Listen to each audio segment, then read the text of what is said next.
Imperium. The Philosophy of History and Politics. Francis Parker Yockey, under the pen name Ulick Varange. The 20th Century Historical Outlook. Thus, as we do nothing but enact history, we say little but recite it, nay, rather, in that widest sense, our whole spiritual life is built thereon. For, strictly considered, what is all knowledge too but recorded experience, and a product of history, of which, therefore, reasoning and belief, no less than action and passion are essential materials? Carlyle. The individual's life is of importance to none besides himself. The point is whether he wishes to escape from history or give his life for it. History recks nothing of human logic. Spengler. Perspective.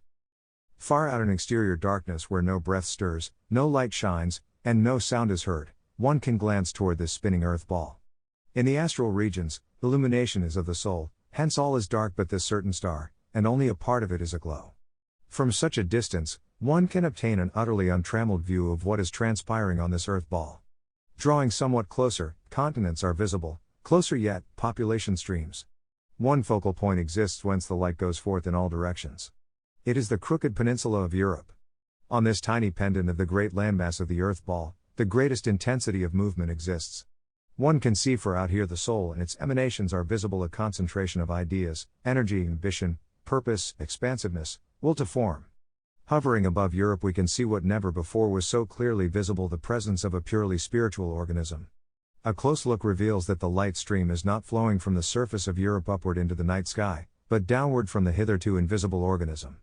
This is a discovery of profound and revolutionary importance, which was only vouchsafed to us by reason of our complete detachment from terrestrial events in the outer void, where spirit is visible and matter visible, only by reason of the light from the spirit. More discoveries follow. On the other side are two islands, small in comparison with the landmass. The pale glow diffused over isolated parts of these two islands is seen at once to be a reflection from the other side. What is this supraterrestrial phenomenon? Why does it hover over Europe in particular? What is the relationship between it and the human material under it? The latter is shaped up into intricately formed pyramidal structures.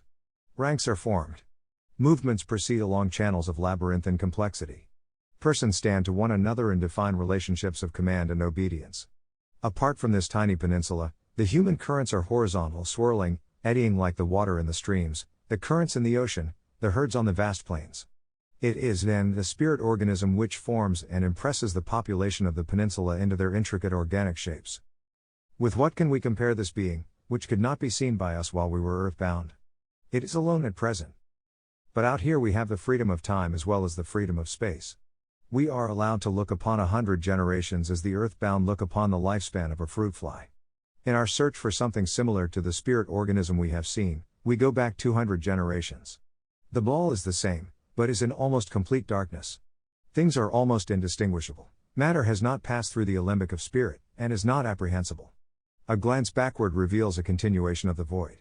We let a few generations pass in a moment, and spirit begins to make itself felt. A feeble, but promising, glow appears in northeast Africa. Then another, 1,000 miles to the northeast, in Mesopotamia. They take names: Egypt, Babylonia. The time is around 3000 BC. They increase in intensity, and the first thing clear in each case is armies marching against the outer populations, who are felt as the barbarian. These spiritual organisms do not mix, their higher frontiers are sharp and clear, each being has its own hue, which adheres to it. Each organism seizes the human material in its landscape and impresses them into its service. First it gives them a common world idea, then it refines this into nations, each nation embodying a separate idea of the higher organism. A nobility and priesthood arise to embody different aspects of the idea. The populations are stratified and specialized, and the human beings live out their lives and destinies in a way entirely subordinate to the higher organism. The latter compels these humans with ideas. Only a small spiritual stratum of each human population is adapted to this kind of compulsion, but those who belong to it remain in the service of the idea, once it is felt. They will live and die for it, and in the process they determine the destinies of the population whence they spring. These ideas not mere abstractions, strings of concepts, but living, pulsating, wordless necessities of being and thinking are the technique by which these higher beings utilize human beings for their purposes. Religions of high complexity of feeling and rationale, forms of architecture, conceived in the spirit of that religion and put into its service, lyric poetry, pictorial art, sculpture, music, orders of nobility, orders of priesthood, stylized dwellings, stylized manners and dress, rigid training of the young up to these developments to perpetuate them, systems of philosophy, of mathematics, of knowledge, of nature, prodigious technical methods, giant battles, huge armies, prolonged wars, energetic economics to support this whole multifarious structure, intricately organized governments to infuse order into the nations created by the higher being acting on the different types of human material. These are some of the flourishing of forms which appear in these two areas. Each form is different in Egypt from the corresponding form in Babylonia. If an idea is taken over, it is only apparently adopted, actually it is misunderstood, reformed, and adapted to the proper soul. But the higher being approaches a crisis. It has expended itself in this earth-transforming process. It shudders, it apparently weakens, it palpitates, chaos and anarchy threaten its terrestrial actualizations, forces outside gather to strike it down and wipe out its grand creations. But it rouses itself, it puts forward its greatest effort of all, no longer in the creation of inward things, arts, philosophy, theories of life, but in the formation of the purely external apparatus of power, strict governments, giant armies, industry to support them, fleets of ships for war, legal systems to organize and order the conquests. It expands across areas never before investigated or even known, it unifies all of its proper nations into one, which gives its name to the rest and leads them on to the last great expansive effort. The same great rhythm is observable in each of them. As one watches, the two lights die down from their splendid hues to an ever paler earth light. They go out slowly, leaving a glow of memory and legend in the minds of men, and with their last great creations lying in the widened landscape Imperium. Outside these two areas, the rest of the earth has remained unchanged. The human bands are distinguishable from the herding animals only by a primitive culture, and a more intricate economy. Otherwise their existence forms are devoid of significance. The primitive cultures are the sole thing existing above the plane of economics, in that they attribute symbolic significance to natural occurrences and human conduct. But there is nothing in these movements resembling the high cultures which transformed the entire appearance of the Egyptian and Babylonian landscapes for almost 40 generations from their first beginning until the last sinking. Physical time flows on and centuries pass in darkness. Then, precisely as in Egypt and Babylonia, but again of a different hue, and to different music, a light appears over the Punjab. It becomes bright and firm. The same wealth of forms and significant happenings work themselves out as in the earlier two organisms. Its creations are all in the highest degree individual, as different from its two predecessors as they were vis-à-vis one another, but they follow the same grand rhythms. The same multicolored pageant of nobles and priests, temples and schools, nations and cities, arts and philosophies, armies and sciences, letters and wars, passes before the eye. 2. Before this high culture was well on its way, another had started to actualize itself in the Huanghe Valley in China. And then a few centuries later, about 1100 BC in our way of reckoning, the classical culture begins on the shores of the Aegean. Both of these cultures have the stamp of individuality, their own way of coloring and influencing their terrestrial creations, but both are subject to the same morphology as the others observed. As this classical culture draws to its close, around the time of Christ, another one appears in a landscape subjugated by the classical in its last expansive phase, Arabia. The fact of its appearance precisely here makes its course an unusual one. Its forms are inwardly as pure as those of all the other cultures. Inwardly it borrows nothing any more than they did, but it was inevitable that the material contiguity of landscape, temporal succession, and contact with the civilized populations of the older organism would influence the new soul to take over the wealth of classical creations. It was subjugated to them only in a superficial way, however, for into these old bottles it poured its new wine. Through selection, reinterpretation, or ignoring, it expressed its own soul despite the alien forms. In its later, expansive phase, this culture embraced European Spain as the Western Caliphate. Its lifespan, its end form, its last great crisis all followed the same organic regularity as the others. Some 5 centuries later, the now familiar manifestations of another high culture begin in the remote landscapes of Mexico and Peru. It is to have the most tragic destiny of any we have yet seen. Around 1000 AD, the European culture is meanwhile born, and at its very birth shows itself to be distinguished from the others by the extraordinary intensity of its self-expression, by its pushing into every distance both in the spiritual realm and in the physical.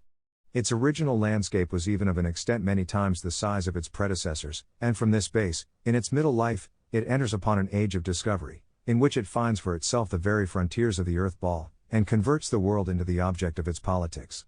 Its Spanish representatives in the 2 warrior bands of Cortés and Pizarro discovered the civilization of Mexico and Peru, then in its very last stage of refinement of the material life. The 2 grand empires of Mexico and Peru, with social forms, economico-political organization, transportation, communication, city life, all developed to the utmost limits for this particular soul, made the invading Spaniards seem like mere naive barbarians. But the technical disinterestedness of these empires left them helpless before the few cannon and horses of the invaders. The last act of this culture drama is its obliteration in a few years by the invaders from another world.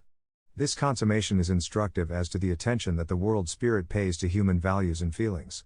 What soothsayer would have dared to tell the last Aztec emperor, surrounded with the pomp of world historical significance, clothed with the power of the world, that in a short time the jungle would reconquer his cities and palaces, that his armies and systems of control of his world empire would vanish before the onslaught of a few hundred barbarians? Each culture soul is stamped with individuality. From the others it takes nothing, and to them it gives nothing. Whatever is on its frontiers is the enemy, whether primitive or culture populations. They all are barbarians, heathens to the proper culture, and no understanding passes between them. We saw the Western peoples prove the life-worthiness of the European culture by their crusades against the highly civilized Saracens, Moors, and Turks.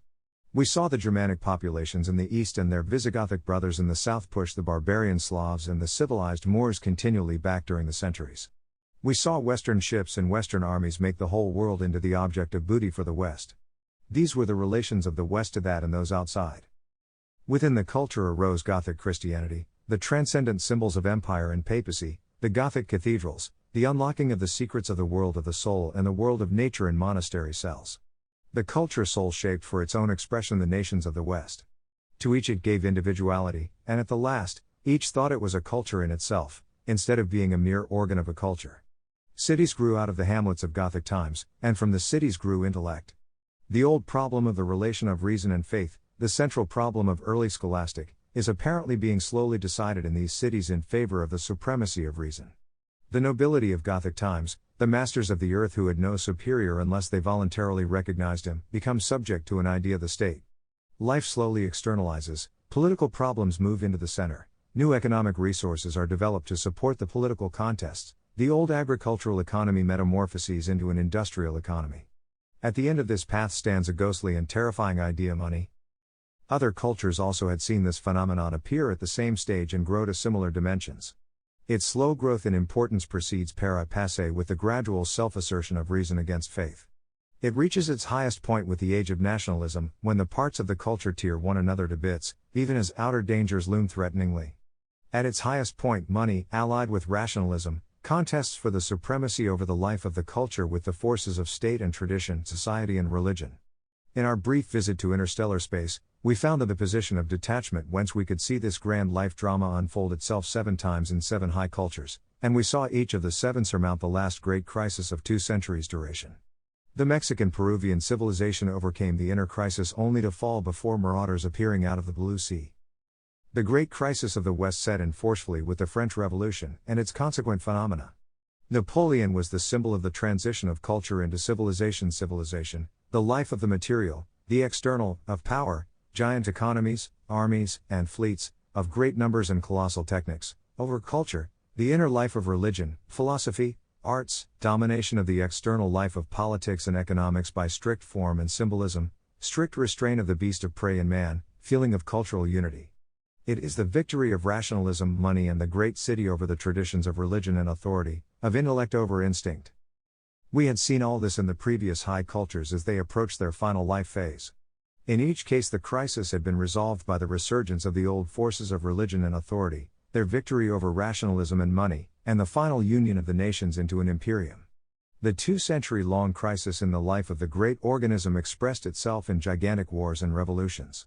All the cultural energy that had previously gone into inner creations of thought, religion, philosophy, science, art forms, great literature, now goes into the outer life of economics, war, techniques, politics.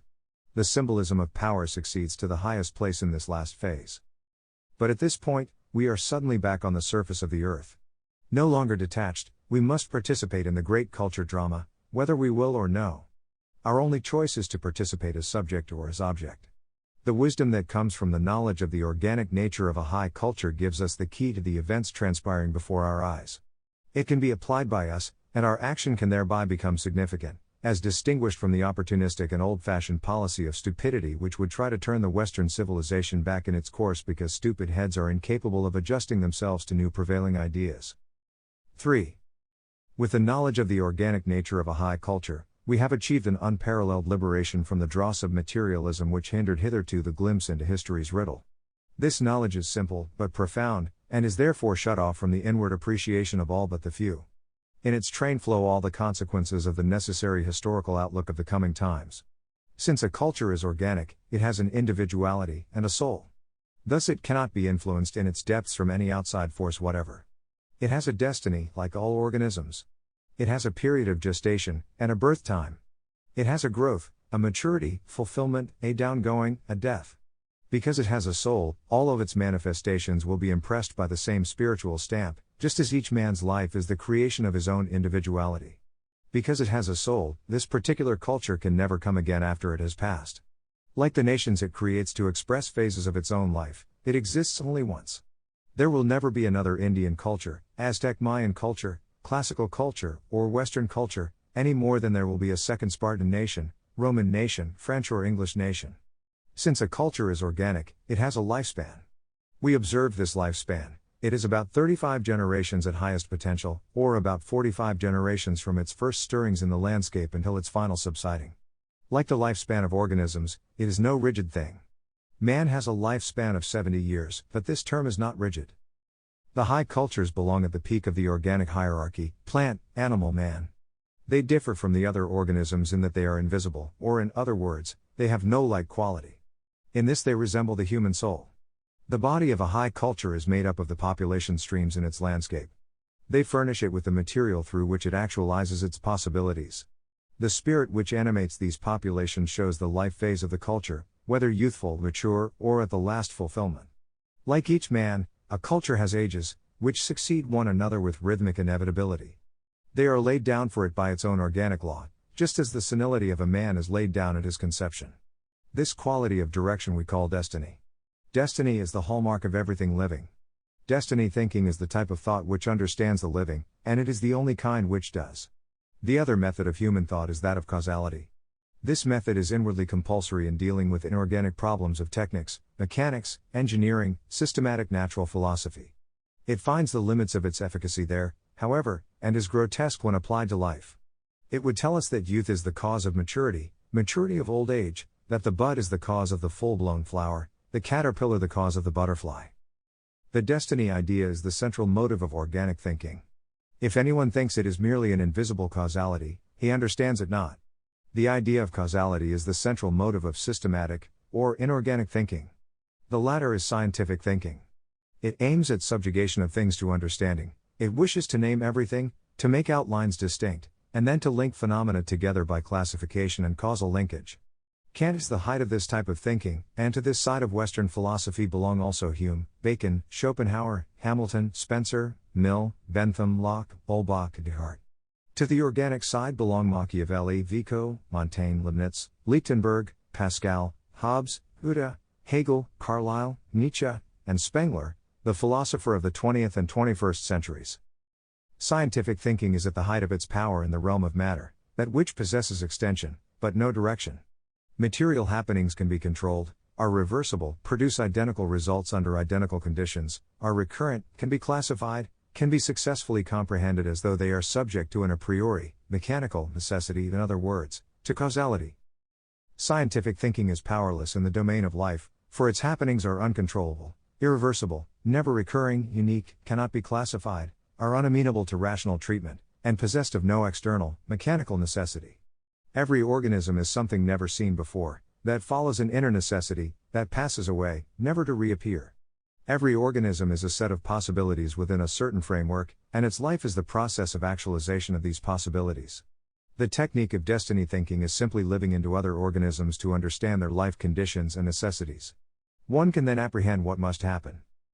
The word fate is an inorganic word. It is an attempt to subjugate life to an external necessity. It is of religious provenance, and religion comes from the causal type of thinking. There is no science without a precedent religion. Science merely makes the sacred causality of religion into a profane, mechanical necessity. Fate is not synonymous with destiny, but the opposite to it. Fate attributes necessity to the incidence of a life, but destiny is the inner necessity of the organism. An incident can wipe out a life, and thus terminate its destiny, but this event came from outside the organism, and was thus apart from its destiny. Every fact is an incident, unforeseeable and incalculable, but the inner progression of a life is destined, and works itself out through the facts, is helped or hindered by them, overcomes them, or succumbs to them. It is the destiny of every child that is born ultimately to become senile. Incident may intervene in the form of disease or accident, and this destiny may be frustrated. These outer incidents that may elevate a man to the heights despite his blunders, or cast him into defeat despite his efficiency and mastery of the idea of his time, are without meaning for destiny thinking. Destiny inheres in the organism, forces it to express its possibilities.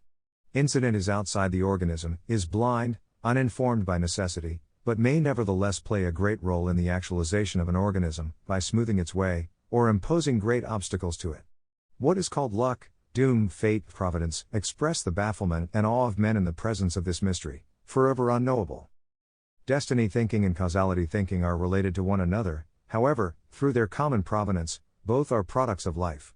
Even the most inorganic thinker or scientifico, the crassest materialist or mechanist, is subject to his own destiny, his own soul, his own character, his own lifespan, and outside this framework of destiny is free, unbound flight of causal fancy cannot deliver him. Destiny is life, but causality is merely a thought method by which a certain form of life, namely culture man, attempts to subjugate all around him to his understanding. Thus there is an order of rank between them. Destiny thinking is unconditionally prior, for all life is subject to it, while causality thinking is only an expression of a part of life's possibilities. Their differences may also be expressed in this way. Causality thought is able to understand because its non-living material opposes no resistance, but submits to any conditions imposed upon it, having no inner compulsion of its own. When, however, causality attempts to subjugate life, the material itself is active, moving independently, will not stand still and be classified or systematized.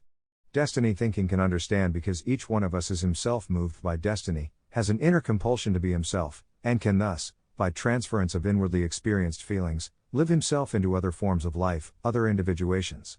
Destiny thinking moves along with its subject matter, causality stands still, and can only reach satisfactory conclusions with subject matter that is also standing still.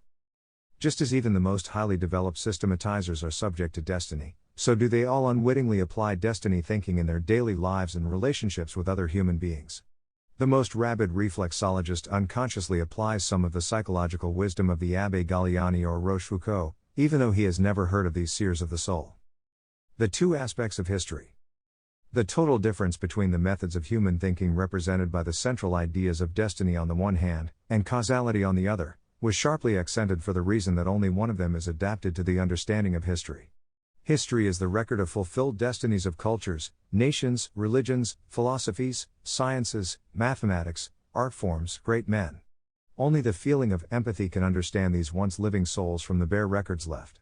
Causality is helpless here, for at every second a new fact is cast into the pool of life, and from its point of impact, ever-widening circles of changes spread out. The subterranean facts are never written down, but every fact changes the course of the history of facts. The true understanding of any organism, whether a high culture, a nation, or a man, is to see behind and underneath the facts of that existence the soul which is expressing itself by means of, and often in opposition to, the external happenings. Only so can one separate what is significant from what is unimportant. Significant thus is seen to mean, having a destiny quality. Incidental means, without relationship to destiny. It was destiny for Napoleon that Carnot was Minister of War, for another man would probably not have seen Napoleon's project for an invasion of Italy through the Ligurian hills, buried as it was in the files of the ministry. It was a destiny for France that the author of the plan was a man of action as well as a theoretician. It is thus obvious that the feeling for what is destiny and what is incident have a high subjective content, and that a deeper insight can make out destiny where the more superficial sees only incident. Men are thus differentiated also with regard to their capacity for understanding history. There is an historical sense, which can see behind the surface of history to the soul that is the determinant of this history. History, seen through the historical sense of a human being, has thus a subjective aspect. This is the first aspect of history. The other, the objective, aspect of history, is equally incapable of rigid establishment, even though at first glance it might seem to be. The writing of purely objective history is the aim of the so-called reference, or narrative, method of presenting history. Nevertheless, It inevitably selects and orders the facts, and in this process the poetic intuition, historical sense and flair of the author come into play. If these are totally excluded, the product is not history writing, but a book of dates, and this, again, cannot be free from selection. Nor is it history. The genetic method of writing history attempts to set forth the developments with complete impartiality. It is the narrative method with some type of causal, evolutionary, or organic philosophy superimposed to trace the growth of the subsequent out of the precedent. This fails to attain objectivity because the facts that survive may be either too few or too numerous, and in either case artistry must be employed in filling gaps or selecting. Nor is impartiality possible. It is the historical sense which decides importance of past developments, past ideas, past great men. For centuries, Brutus and Pompey were held to be greater than Caesar. Around 1800, Vulpius was considered a greater poet than Goethe. Mengs, whom we have forgotten, was ranked in his day as one of the great painters of the world. Shakespeare, until more than a century after his death, was considered inferior as a playwright to more than one of his contemporaries. El Greco was unnoticed 75 years ago. Cicero and Cato were both held, until after the First World War, to be great men, rather than culture-retarding weaklings. Joan of Arc was not included in Chastellain's list, drawn up on the death of Charles VII, of all the army commanders who fought against England. Lastly, for the benefit of readers of 2050, I may say that the hero and the philosopher of the period 1900 to 1950 were both invisible to their contemporaries in the historical dimensions in which you see them. The classical culture looked one way to Winckelmann's time, another way to Nietzsche's time, yet another way to the 20th and 21st centuries. Similarly, Elizabethan England was satisfied with Shakespeare's dramatization of Plutarch's Caesar, whereas fin de siècle England required Shaw to dramatize Mommsen's Caesar. Wilhelm Tell, Maria Stuart, Guts von Berlichingen, Florian Geyer, all would have to be written differently today, for we see these historical periods from a different angle. What then is history? History is the relationship between the past and the present. Because the present is constantly changing, so is history. Each age has its own history, which the spirit of the age creates to fit its own soul. With the passing of that age, never to return, that particular history picture has passed. Seen from this standpoint, any attempt to write history as it really happened is historical immaturity, and the belief in objective standards of history presentation is self-deception, for what will come forth will be the spirit of the age. The general agreement of contemporaries with a certain outlook on history does not make that outlook objective, but it only gives it rank the highest possible rank it can have as an accurate expression of the spirit of the age, true for this time and this soul. A higher degree of truth cannot be attained, this side of divinity. Anyone who prates of being modern must remember that he would have felt just as modern in the Europe of Charles V, and that he is doomed to become just as old-fashioned to the men of 2050 as are the men of 1850 to him. A journalistic view of history stamps its possessor as lacking in the historical sense. He should therefore refrain from talking of historical matters, whether past or in the process of becoming. The relativity of history. History must always have its subjective aspect and its objective aspect. But the determining thing is always neither the one nor the other, but simply the relationship between the two. Each of the first two aspects can be arbitrary, but the relationship is not arbitrary, but is the expression of the spirit of the age, and is therefore true, historically speaking. Each of the 8 cultures which passed in brilliant review before us had its own relationship to history generally, and this relationship developed in a certain direction through the life course of the culture. It is only necessary to mention the classical in this connection. Tacitus, Plutarch, Livy, Suetonius were regarded as historical thinkers by the Romans. To us they are simply storytellers, totally lacking in the historical sense. This could not be a reflection on them, but only tells us something about ourselves. Our view of history is as intense, fierce, probing and extensive, as the whole cast of our Western soul generally. If there were 10 millennia of history instead of 5, we would find it necessary to orient ourselves to the whole 10 instead of to the mere 5. Not only are the cultures differentiated from one another also in their historical sense, but the various ages within the culture's development are so distinguished. Although all tendencies exist in all the ages, it is nevertheless correct to say that one certain life tendency dominates any one age. Thus in all cultures, the religious feeling is uppermost in the first great life phase, lasting some 5 centuries, and is then superseded by the critical spirituality, lasting somewhat less long, to be succeeded by the historical outlook, which gradually merges again into the final rebirth of religion. The 3 life tendencies are, successively, sacred, profane, and skeptical. They parallel the political phases of feudalism, corresponding to religion, absolute state, and democracy, corresponding to early and late critical philosophy, and resurgence of authority and Caesarism, the counterparts of skepsis and rebirth of religion. The intracultural development of the idea of science, or natural philosophy, is from theology through, in succession, physical sciences and biology, to pure, untheoretical, nature manipulation, the scientific counterpart of skepsis and resurgent authority. The age which succeeds to the age of democracy can only see its predecessors under their purely historical aspect. This is the only way it can feel itself as related to them. This too, however, as will be apparent, has its imperative side. Culture man is always a unity, and the mere fact that one life tendency is uppermost cannot destroy this organic unity. In all ages, the individuals therein are separated from one another also by their varying development of the historical sense. Think of the different historical horizon of Frederick II and one of his Sicilian courtiers, of Cesare Borgia and one of his captains, of Napoleon and Nelson, of Mussolini and his assassin. A political unit in the custody of a man with no historical horizon, an opportunist, must pay with its wasted blood for his lack. Just as the Western culture has the most intensely historic soul, so does it develop men with the greatest historical sense. It is a culture which has always been conscious of its own history. At each turning point there were many who knew the significance of the moment. Both sides, in any Western opposition, have felt themselves as clothed with and determining the future. Therefore Western men have been under the necessity of having a history picture in which to think and act. The fact that the culture was continually changing meant that history was continually changing. History is the continuous reinterpretation of the past. History is thus continually true, because, in each age, the ruling historical outlook and values are the expression of the proper soul. The alternatives for history are not true or false, but effective or ineffective. Truth in the religio-philosophical mathematical sense, meaning timelessly, eternally valid, dissociated from the conditions of life, does not pertain to history. History that is true is history that is effective in the minds of significant men. The highly refined historical sense is the characteristic of two groups, history writers and history makers. Between these two groups also there is an order of rank. History writing has the task of setting forth for the age its necessary picture of the past. This picture, clear and articulate, then becomes effective in the thoughts and actions of the leading history makers of the age. This age, like others, has its own appropriate history picture, and it cannot choose one of a number of pictures. The determining thing in our outlook on history is the spirit of our age. Ours is an external, factual, skeptical, historical age. It is not moved by great religious or critical feelings. That which to our cultural forebears was the object of joy, sorrow, passion, necessity, is to us the object of respect and knowledge. The center of gravity of our age is in politics.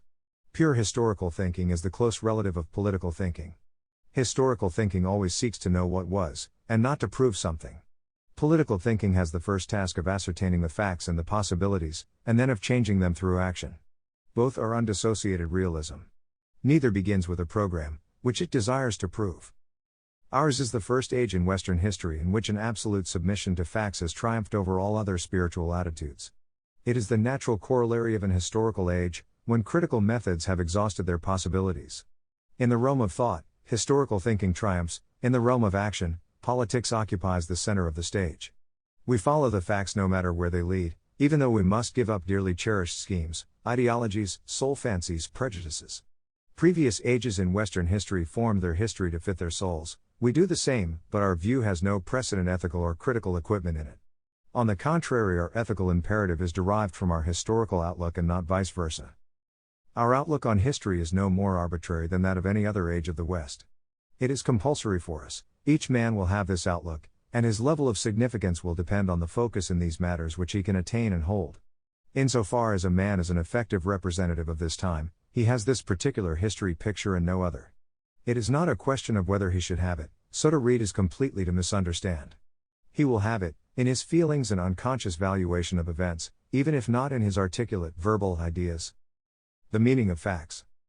Whether or not a man's history outlook is also intellectually formulated as well as effective in his unconscious doing, thinking, and valuing is merely a function of his general personality. Some men have a greater inner need to think abstractly than others. It must not be supposed that the sense for facts, the historical sense, dispenses with creative thinking. The development of fact sense is primarily the seeing what is there without ethical or critical preconceptions of what should or should not be there, might or might not. Life facts are the data of history. A life fact is something which has happened. It does not matter to its status as a fact that no one may know of it, that it has vanished without trace. Obviously, creative thinking enters into the process of interpreting the data of history, And a moment's reflection shows also that the process of assessing the data of history is a creative one. Physical facts, like resistance, sourness, redness, are accessible to everyone. Life facts are not accessible to a man who has a rigid view of history, and who knows that the purpose of all previous happening was to make this age possible, who knows that history has the sole meaning of progress. Remnants of social ethics, preconceived historical notions, utility dogmas all shut out their victims from inner participation in the life of the 20th and 21st centuries. To this century, the new vista now opens of assembling the lost facts in previous ages and previous cultures. Not tiny incidental data, but the broad outline of necessary organic developments that must have taken place. From our knowledge of past cultures and their structures, we can kill in missing developments in some from what has survived in others. Most important to us now alive, we can fill in what remains to the fulfillment of our own culture. This can be done in the way that a paleontologist can reconstruct in broad outlines an entire organism from a single skull fragment. The process is legitimate and trustworthy in both cases, for life has patterns in which it actualizes its unique individuals. From an anonymous work of literature remaining, a creative thinker can reconstruct a general picture of the unknown author. Can one not draw quite accurately the sole portrait of the unknown author of Das Buch Lehn Bohm Volkermann and Leben? So also can the Crusades period of a culture be reconstructed if one has knowledge of its Reformation stage, or its Enlightenment phase. The realm of thought is interested in the missing stages of past cultures, and the future of our own, but action is interested in the past only as the key to effective performance. Thus the higher importance of history writing and history thinking is that they serve effective action. The fact sense is only operative when dogma, socio-ethical ideas, and critical trappings are put aside. To the fact sense, it is important that hundreds of millions of people in a certain area believe in the truth of Confucian doctrines. To the fact sense, it is meaningless whether or not these doctrines are true, even though to religion, progress ideologies, and journalism, the truth or falsehood of Confucianism is important. To a 21st century history writer, the most important thing about the cells, ether waves, bacilli, electrons, and cosmic rays of our times will be that we believed in them. All of these notions, which the age considers facts, will vanish into the one fact for the 21st century that once upon a time this was a world picture of a certain kind of culture man. So do we look upon the nature theories of Aristarchus and Democritus in the classical culture. And thus facts too have their subjective and objective content. And again, it is the relationship between the man and the phenomenon that determines the form of the fact. Each culture has in this way its own facts, which arise out of its own problems. What the fact is, depends on what man is experiencing the phenomenon, whether he belongs to a high culture, to which age thereof, to which nation, to which spiritual stratum, to which social stratum. The facts of the Second World War are one thing in this year 1948, in the brains of the culture-bearing stratum of Europe, and something totally different in the minds of the newspaper-reading herds. By 2000 the view of the present culture-bearing stratum will have become also the view of the many, and by that time, more facts will be known to the independent thinkers about the same war than are now known to the few. For one of the characteristics of life facts is that distance, particularly temporal distance, shows up their lineaments more clearly. We know more of imperial history than Tacitus knew, more of Napoleonic history than Napoleon knew, vastly more of the First World War than its creators and participants knew, and Western men in 2050 will know our times in a way that we can never know them. To Brutus his mythological ancestry was a fact, but to us a more important fact is that he believed it. Thus the fact sense, the prerequisite of the historical outlook of the 20th century, emerges as a form of the poetry of life. It is the very opposite of the prosaic, drab insistence of the materialistic outlook that facts had to submit to a progress ideology in order to be cognized as significant.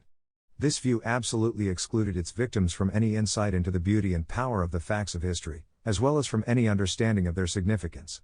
The 21st century, whose men will be born into a time when this historical outlook is self-evident, will find it fantastic, if it ever takes notice of it, that in an earlier time men believed that all previous history was merely tending toward them.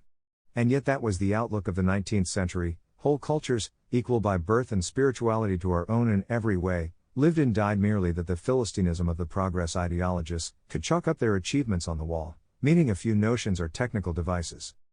The demise of the linear view of history. Life is a continuous battle between young and old and new, innovation and tradition. Ask Galileo, Bruno, Servetus, Copernicus, Gauss.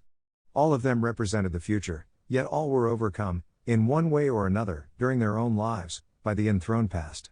Copernicus was afraid to publish during his lifetime, lest he be burned as heretic. Gauss only revealed his liberating discovery of non-Euclidean geometries after his death, for fear of the clamor of the Boeotians. It is therefore not surprising when the materialists persecute, by maligning, by conspiracy of silence, cutting off from access to publicity, or by driving to suicide, as in the case of Haushofer, those who think in 20th century terms and specifically reject the methods and conclusions of 19th century materialism. The 20th century view of history has to make its way over the ruins of the linear scheme which insisted on seeing history as a progression from an ancient through a medieval to a modern. I say ruins, for the scheme collapsed decades ago, but they are heavily defended ruins. Hidden in them are the materialists, the posthumous inhabitants of the 19th century, the progress Philistines, the social ethicians, the superannuated devotees of critical philosophy, the ideologists of every description whatever. Common to them all is rationalism. They assume as a tenet of faith that history is reasonable, that they themselves are reasonable, and that therefore history has done, and will do, what they think it should. The origin of the three-stage view of history is found in Saint Joachim of Florus, a Gothic religionist who put forward the three stages as a mystical progression. It was left for the increasing coarseness of intellect devoid of soul to make the progression a materialistic utilitarian one. For 2 centuries now, each generation has regarded itself as the peak of all the previous striving of the world. This shows that materialism is also a faith, a crude caricature of the precedent religion. It is supplanted now, not because it is wrong, for a faith can never be injured by refutation, but because the spirit of the age is devoid of materialism. The linear scheme was more or less satisfactory to Western man as long as he knew nothing of history outside the Bible, classic authors, and Western chronicles. Even then, it would not have held up if the philosophy of history had not been a neglected field of endeavor. However, a little over a century ago began a spate of archaeological investigation, including excavations and deciphering of original inscriptions in Egypt, Babylonia, Greece, Crete, China, and India. It continues today and now includes also Mexico and Peru. The result of these investigations was to show the historically minded Western civilization that it was by no means unique in its historical grandeur, but that it belonged to a group of high cultures, of similar structure, and of equal elaboration and splendor. The Western culture is the first to have had both the intense historical impetus as well as the geographic situation to develop a thorough archaeology, which includes now within its purview the whole historical world, just as Western politics at one time embraced the whole surface of the earth. The results of this profound archaeological science broke down the old-fashioned linear scheme of regarding history. It was utterly unable to fit in the new wealth of facts. Since there was some geographic, even though no historical, community between the Egyptian, Babylonian, classical, and Western cultures, it had been able to distort them somehow into a picture that could convince those who already believed. But with the opening up of the history of the cultures that were fulfilled in India, China, Arabia, Mexico, Peru, this view could no longer convince even believers. Furthermore, the materialistic spirit, which had posited the influence of preceding cultures on subsequent ones, meanwhile died out, and the new, psychological outlook on life recognized the primacy of the soul, the inner purity of the soul, and the superficiality of the process of borrowing of externalia. The new feeling about history was actually coeval with the tremendous outburst of archaeological activity which broke down the old linear scheme. The new outlook became a sole necessity of Western civilization at the same time that the history-seeking activity did, even though it was to remain half-articulate until the First World War. This intense outburst of probing of the past was an expression of a super-personal feeling that the riddle of history was not touched with the old linear device, that it had to be unlocked, that the totality of facts must be surveyed. As the new facts accumulated, the higher-ranking historians took a wider view, but not until the latter part of the 19th century did any historian or philosopher actually treat cultures as separate organisms, with parallel existence, independence, and spiritual equality. The idea of cultural history itself was a forerunner of this view, and was a prerequisite to the development of the 20th century outlook on history. The rejection of the idea that history was merely the record of reigns and battles, treaties and dates, marked an epoch. The feeling spread that universal history was wanted, the combination of the history of politics, law, religion, manners, society, commerce, art, philosophy, warfare, erotic, literature, into one great synthesis. Schiller was one of the first to articulate this general need, although both Voltaire and Winckelmann had written specific histories along these lines. Hegel, on a spiritual basis, and Comte and Buckle, materialistically, developed further the idea of total history, i.e., cultural history. Burckhardt not only produced a quite perfect example of a cultural history in his Italian Renaissance book, but developed a philosophy of history writing pointing toward the 20th century outlook. Taine, Lamprecht, Brazig, Nietzsche, Marais, all are milestones in the development away from the linear view of history. In their times, only Nietzsche, and to a lesser extent, Burckhardt and Bachofen, understood the 20th century idea of the unity of a culture. But 2 generations later, the idea of the unity of high culture is general in the highest spiritual stratum of Europe, and has become a prerequisite to both historical and political thinking. What was this linear view of history? It was either a mere arbitrary breaking up of historical materials for handling and reference, without any claim to philosophical significance, or else it was an attempt at a philosophy of history. Its pretensions to the latter could not very well hold up in view of the fact that for generations the starting point of the modern age has been shifted around from century to century with complete freedom. Each writer has formulated the significance and dates of the 3 stages differently, and the various formulations exclude one another. But if they are not the same view, why the same terminology? Thus it was no philosophy of history, but a mere set of 3 names which were retained because of a sort of magic which was supposed to inhere in them. Nor was it a satisfactory method of breaking up the historical facts for reference purposes, since it left no place for China and India, and since it treated the Babylonian and Egyptian, in every way the historical equals of the classical and our own, as though they were mere episodes, together constituting a prelude to the classical. For this grotesque history outlook, a millennium in Egypt was a footnote, while 10 years in our own century were a volume. 2. The basis of the linear view was cultural egocentricity, or in other words the unconscious assumption that the Western culture was the focus of the whole meaning of all human history, that previous cultures had importance only insofar as they contributed something to us, but that in themselves they had no importance whatever. This is why the cultures which lived in areas remote from Western Europe are hardly even mentioned. These famous contributions, what was meant was a few technical devices from the Egyptian and Babylonian cultures, and the cultural remains generally of the classical. The Arabian, again, was almost totally ignored, for geographic reasons. And yet Western architecture, religion, philosophy, science, music, lyric, manners, erotic, politics, finance, economics all are totally independent of the corresponding classical forms. It is the archaeological cast of the Western soul, its intensely historical nature, that prompted to reverence what mere geography might indicate as a spiritual ancestor. And yet who believes, or ever did actually believe, that the Rome of Hildebrand, of Alexander VI, of Charles V, or of Mussolini, had any continuity whatever with the Rome of Flaminius, Sulla, Caesar? This whole classicistic yearning of the West, with its 2 high points in the Italian Renaissance and above all, in Winckelmann's movement, was actually nothing but a literary romantic pose. If we had known less of Rome and more of Mecca, Napoleon's title might have been Caliph instead of First Consul, but nothing would have inwardly altered. The endowing of words and names with magic significance is quite necessary and legitimate in religion, philosophy, science and criticism, but is out of place in an outlook on history. Even in the Italian Renaissance, Francesco Pico wrote against the mania for the classical, who will be afraid to confront Plato with Augustine, or Aristotle with Thomas, Albert, and Scotus? Savonarola's movement also had cultural, as well as religious, significance. Into the bonfires went the classical works. The whole classicist tendency of the Italian Renaissance has been too heavily drawn. It was literary, academic, the possession of a few small circles, and those not the leading ones in thought or action. And yet this movement has been put forward as the link between 2 cultures that have nothing in common in order to create a picture of history as a straight line instead of as the spiritually parallel, pure, independent, development of high cultures. To the religious outlook, with its branches, philosophy and criticism, progress Philistinism, and social ethics, facts figure only as proof, and lack any other interest. To the historical outlook, facts are the material sought after, and even doctrines, dogmas, and truths, are treated as simply facts. Previous Western ages were thus satisfied by the linear scheme, despite its complete independence of the facts of history. To the 20th century, however, with its center of gravity in politics, history is not a mere instrument of proving or illustrating any dogma, or socio-ethical progress theory, but the source of our effective world outlook. And so, in implicit obedience to the spirit of the age, the leading minds of the 20th century reject the old-fashioned, anti-factual, linear theory of history. In its place, the spirit of the age has shown the actual structure of human history, the history of 8 high cultures, each an organism with its own individuality and destiny.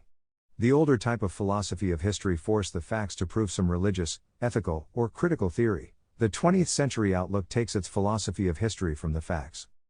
The 20th century outlook is nonetheless subjective because it starts from facts. It is merely obeying the inner imperative of its own historical soul and seeing its history picture thus. Our view is nonetheless peculiarly ours because it gives priority to facts. Other types of men, outside the Western culture, or beneath it, will never be able to understand it, any more than they can understand higher Western mathematics, Western techniques, physics, or chemistry, Gothic architecture, or the art of the fugue.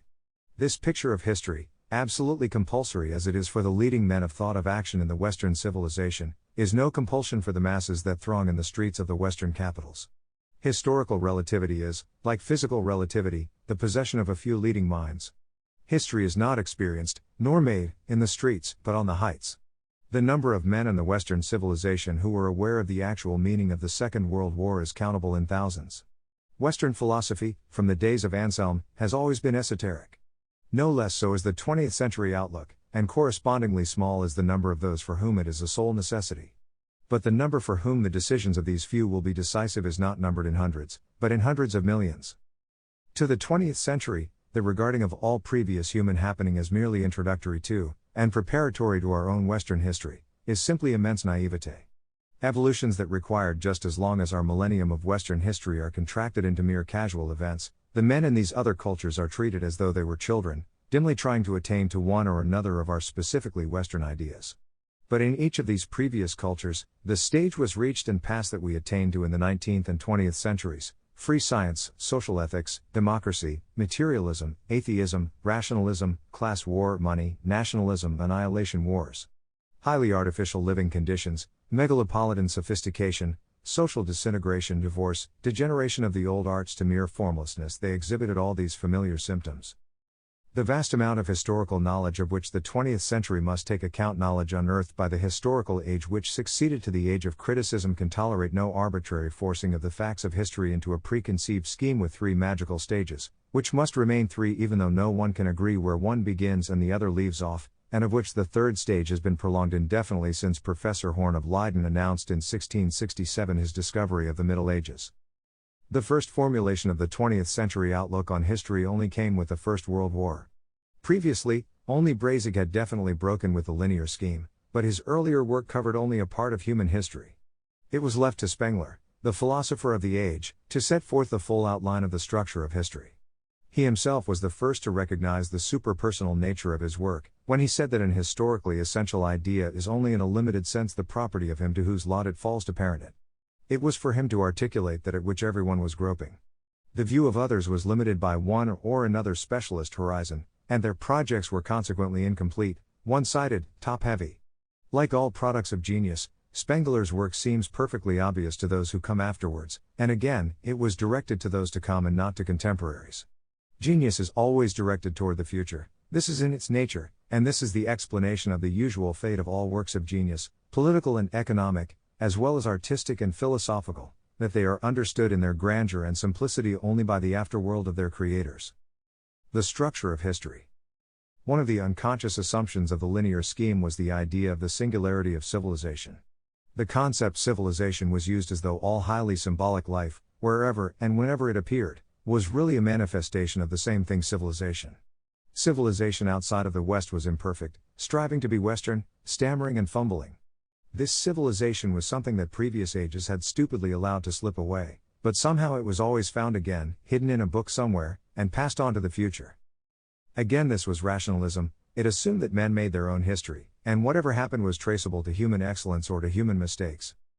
But, to the pinnacle of historical insight and self-conscious grand historical creativeness of deeds that is the 20th century, history is the record of the lives of 8 high cultures, each an organism, impressed with the principle of individuality, each thus a member of a life form. The type high culture is a life form at the peak of the organic hierarchy of which plants, animals, and man are the lower members. Each of the cultures that we have seen is a member of this higher genus, an individual. Belonging as they do to one genus, they have common characteristics in their general habituae, their life necessities, their technique of self-expression, their relation to landscape and population streams, and their lifespan. The differences among the cultures are in their souls, their individualities, and thus, despite their similar structure, their creations are in the highest degree dissimilar. In the organic hierarchy, the principle of individuality is manifested at an increasing level of concentration from plants, through animals to man.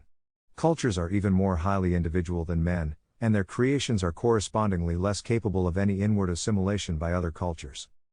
With the passing of the age of materialism, the West knows once more that the development of an organism is the unfolding of a soul. The matter is the mere envelope, the vehicle of the expression of the Spirit. It is this ancient and universal wisdom that is the primary source of the liberation of our history outlook from the darkness and oppressiveness of mechanism. The events of a human life are the expressions of the soul of that human at its successive stages of unfolding. The identical outward occurrence is a different experience for each human being. An experience is a relationship between a soul and an outer event. Thus no two persons can have the same experience, because the identical event is quite different to each different soul.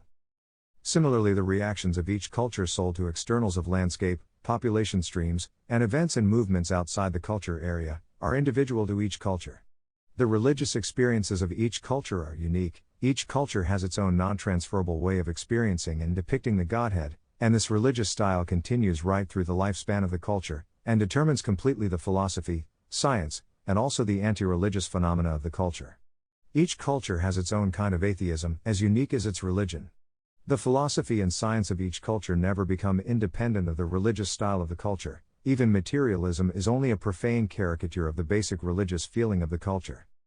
The choice of art forms, and the content of the art forms, are individual to each culture. Thus the Western is the first to invent oil painting, and the first to give primacy to music. The number feeling of the culture develops in each its own mathematics, which describes its own number world, which again is inwardly non-transferable, even though external developments may be partially taken over, and then inwardly transformed by other cultures. The state idea is likewise individual, as are the nation idea, and the style of the final Imperium, the last political creation of the culture. Each culture has its own style and techniques, weak and crude in the classical and Mexican Peruvian, colossal and earth-shaking in our own, its own war style, its own relation to economics, its own history style, or organic tempo. Each culture has a different basic morale, which influences its social structure, feelings, and manners, its intensity of inner imperative, and thus the ethical style of its great men. This basic morale determines the style of public life during the last great phase of the life of the culture, the civilization. Not only are the cultures differentiated from one another by their highly developed representation of the principle of individuality, but each age of each culture has its own stamp, which sets it off from its preceding age, and from the succeeding. These differences loom larger to the humans within a culture than the difference between one culture and another. This is the optical illusion of greater size produced by nearness.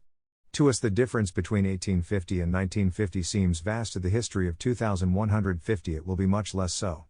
We have the feeling before we study history that 1300 and 1400 were spiritually much the same, but in fact, in that century there were spiritual developments as far-reaching as those between 1850 and 1950. Here again, the linear scheme distorted history utterly. It said ancient and thought that thereby it was describing one thing, one general spirituality.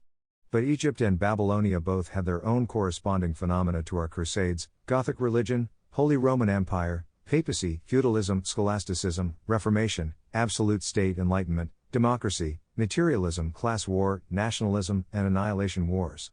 So did the others: the Chinese, Indian, Arabian, classical, and Mexican. The extent of information available is quite different with regard to the various cultures, but enough remains to show the structure of history. Between one age of Egyptian history and the next, there was as much difference as between 1700, the period of our Spanish Succession Wars, and 1800, our Napoleonic Wars. This illusion about distance finds an analogy in the spatial world. A distant mountain range looks smooth; nearer, it is rocky. The idea that civilization was one certain thing, rather than an organic life phase of a culture, was a part of the progress ideology. This profane religion, its own peculiar mixture of reason and faith, satisfied a certain inner demand of the 19th century. Further research will probably discover it in other cultures. It seems to be an organic necessity of rationalism to feel that things are getting better all the time. Thus progress was a continuous moral improvement of humanity, a movement toward more and better civilization. The ideology was formulated slightly differently by each materialist, but it was not allowed to dispute that progress occurred. To do so marked one as a pessimist. The ideal toward which there was continual progress was necessarily unattainable, for if it could be attained, progress would cease, and this was unthinkable. Such a picture fitted the age of criticism, but in an historical age this picture becomes just one more object of interest, as being the expression of one certain life stage of a certain culture.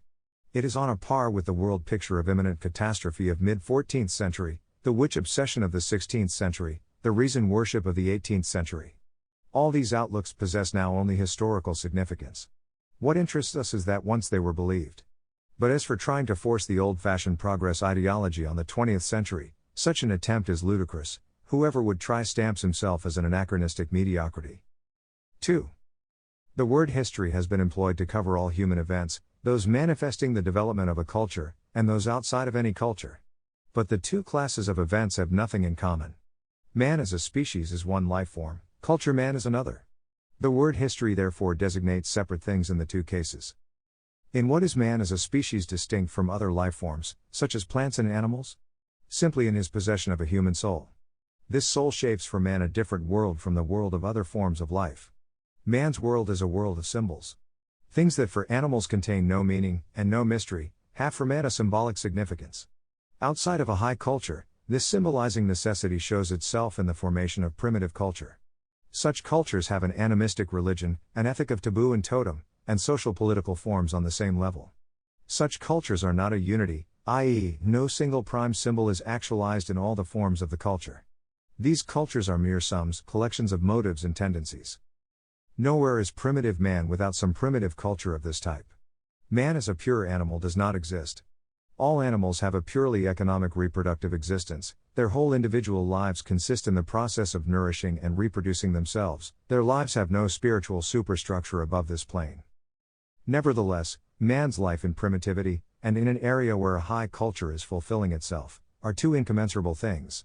The difference is so vast as to constitute one of kind, and not of mere degree.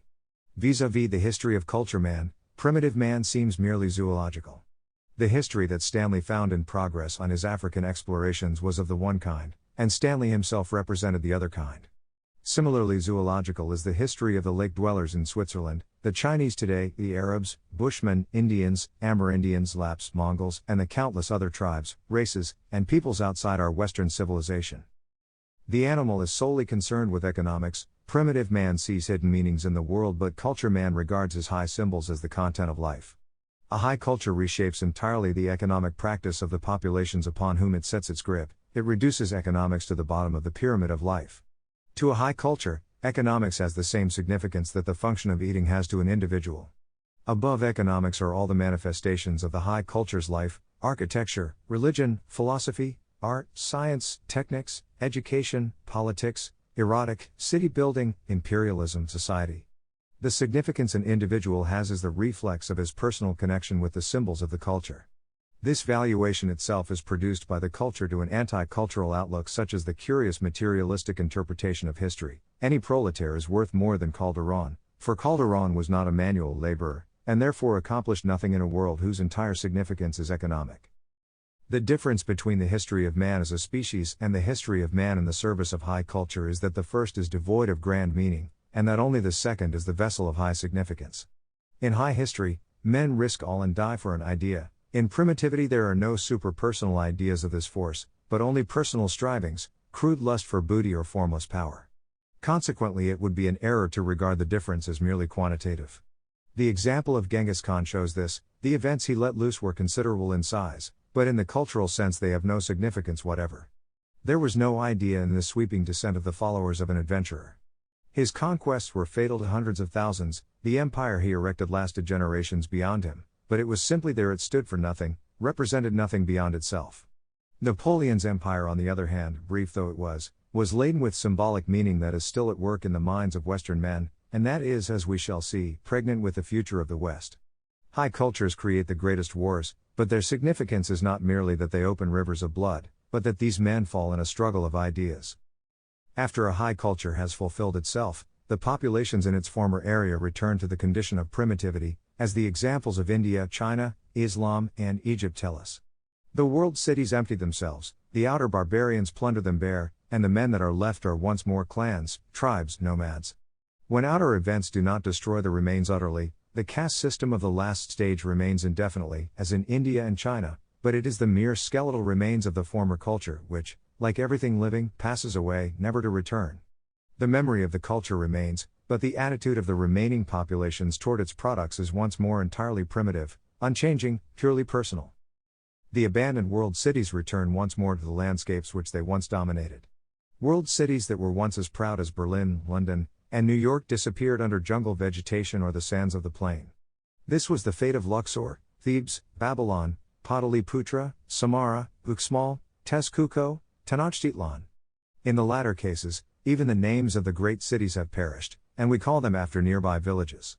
But it is an unimportant detail whether the city lies dead upon the surface, inhabited by a few clans who farm in the open spaces, fight in the streets, and shelter in the abandoned structures, or whether the sands shift over the crumbling remains. Pessimism. It was a remarkably curious phenomenon that when the organically necessary historical outlook on history, replacing the religious and critical philosophical outlooks of previous Western ages, appeared early in the 20th century, it was greeted by the day before yesterday thinkers with a cry of pessimism. By this word it was apparently thought possible to conjure away the spirit of the coming age, and summon to new life the dead spirit of an age that had passed away. To abstract inorganic thought this feat did not seem considerable, since it regarded history as the field wherein one could do whatever he wanted to make the past dance to his own tune. The word pessimism was a polemical word. It described an attitude of general despair, which was supposed to color opinions and assessments of facts. Any person who seriously used this word showed thereby that he was willing to treat a world historical philosophy in an electioneering fashion. Obviously, an asserted fact should be examined entirely independently of the attitude of him asserting it.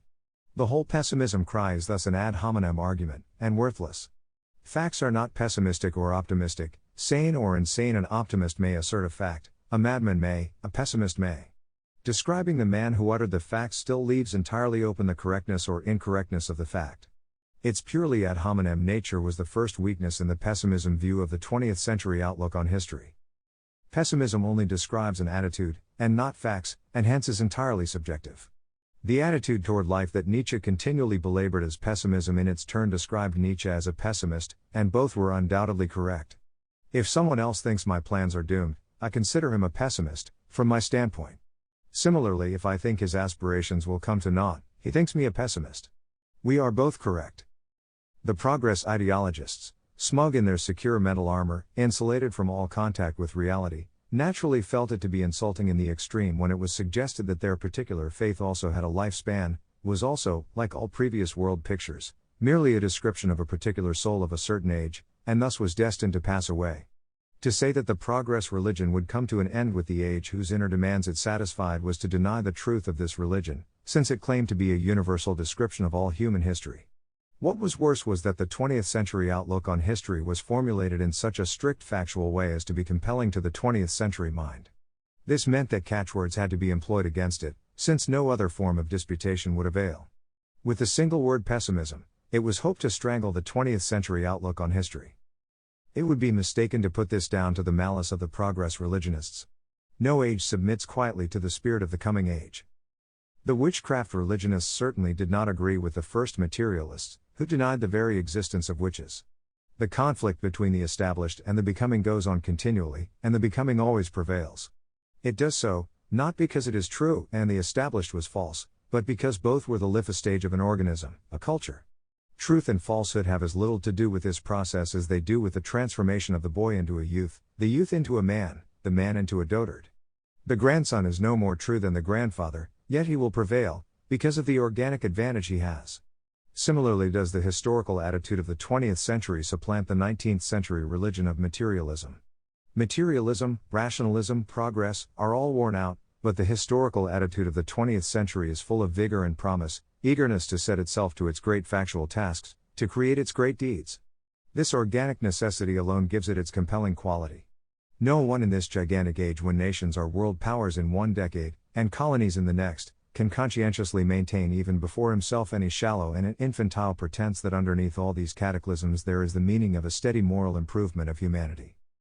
Some men have been rational for short periods. This is the sum total of the appearance of reason in history.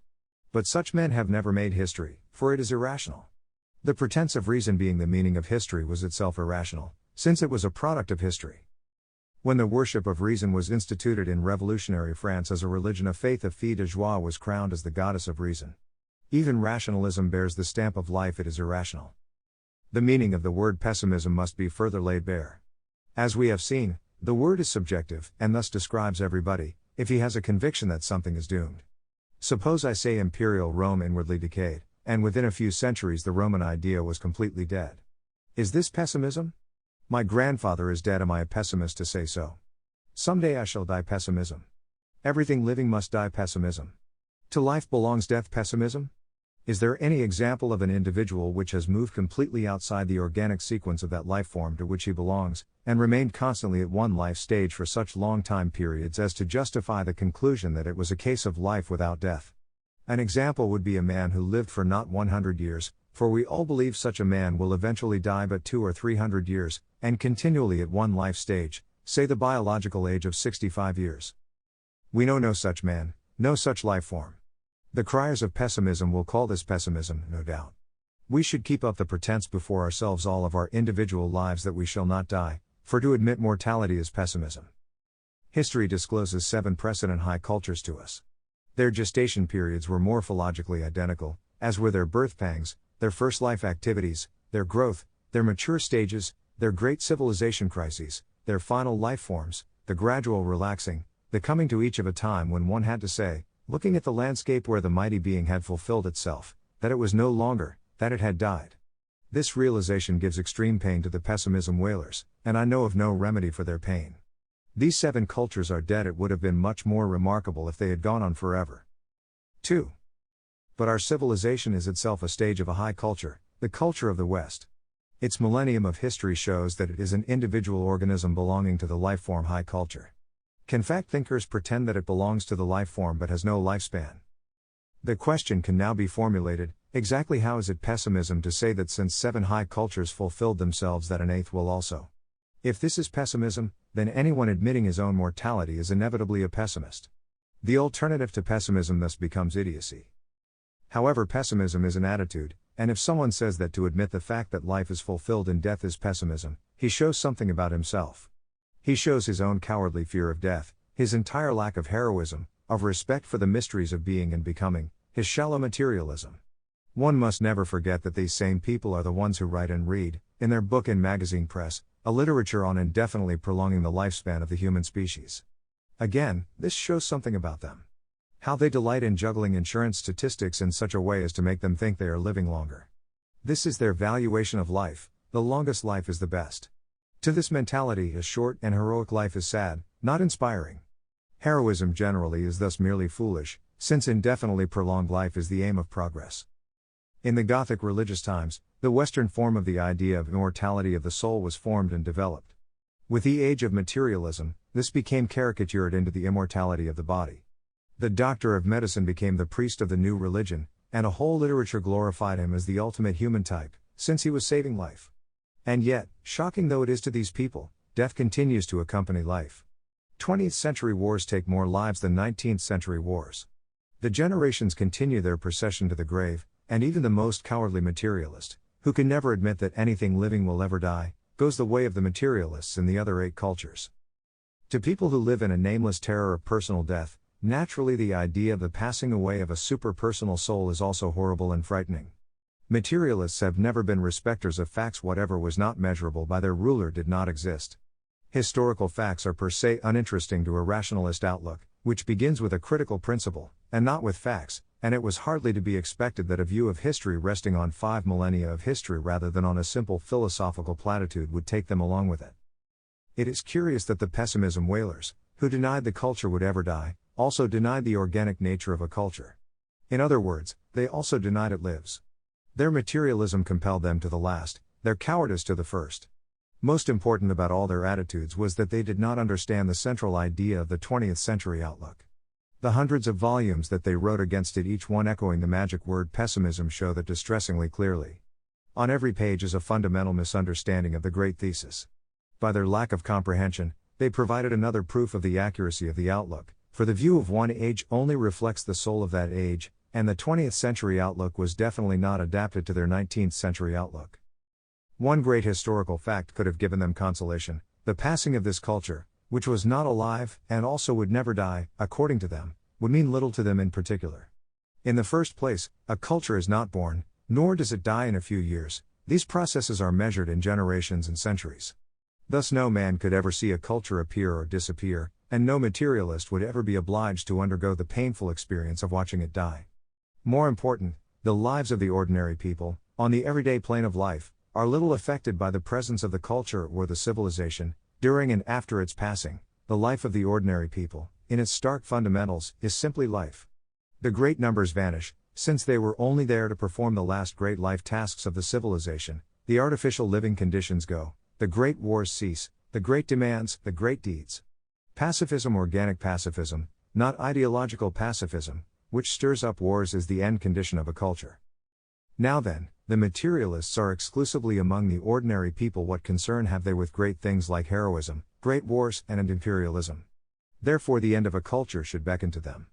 Actually, however, their whole terror rested on an illusion. It would be as foolish for someone now to worry about the events of 2300 AD as it would have been for Frederick the Great to worry about the conditions of 1900.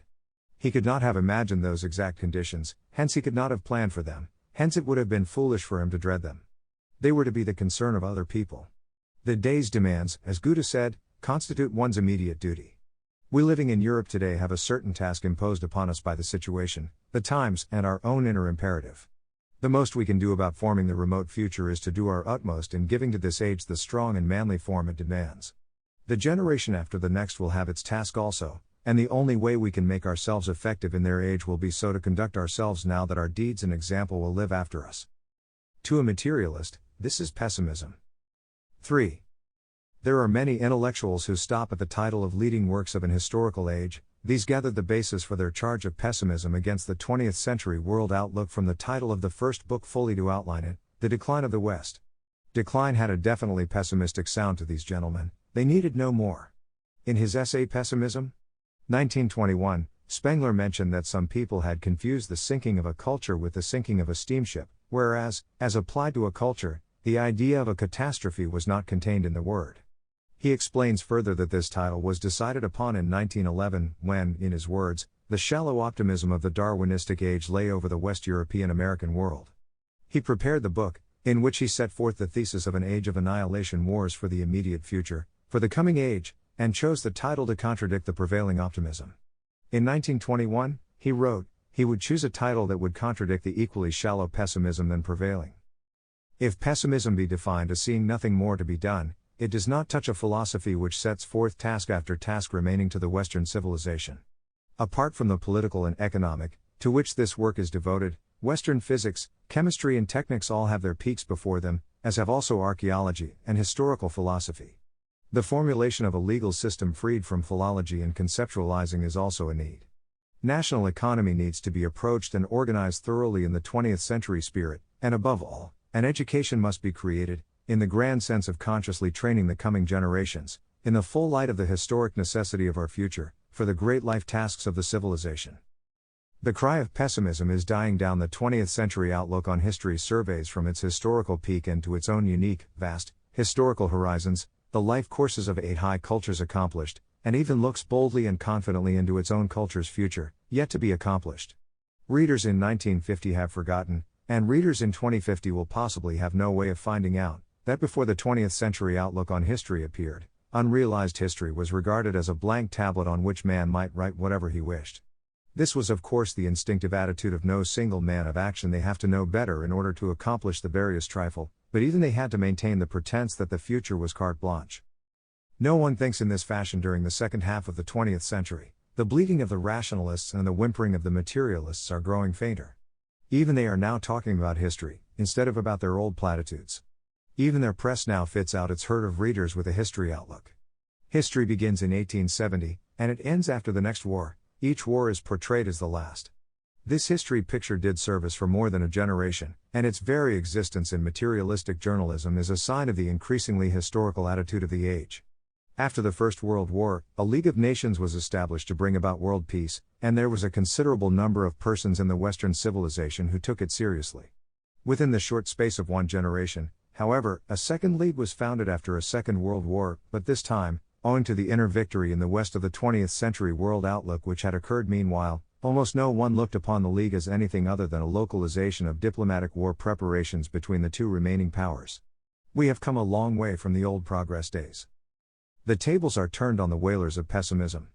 Actually they are merely the representatives of the spirit of an age that has gone forever.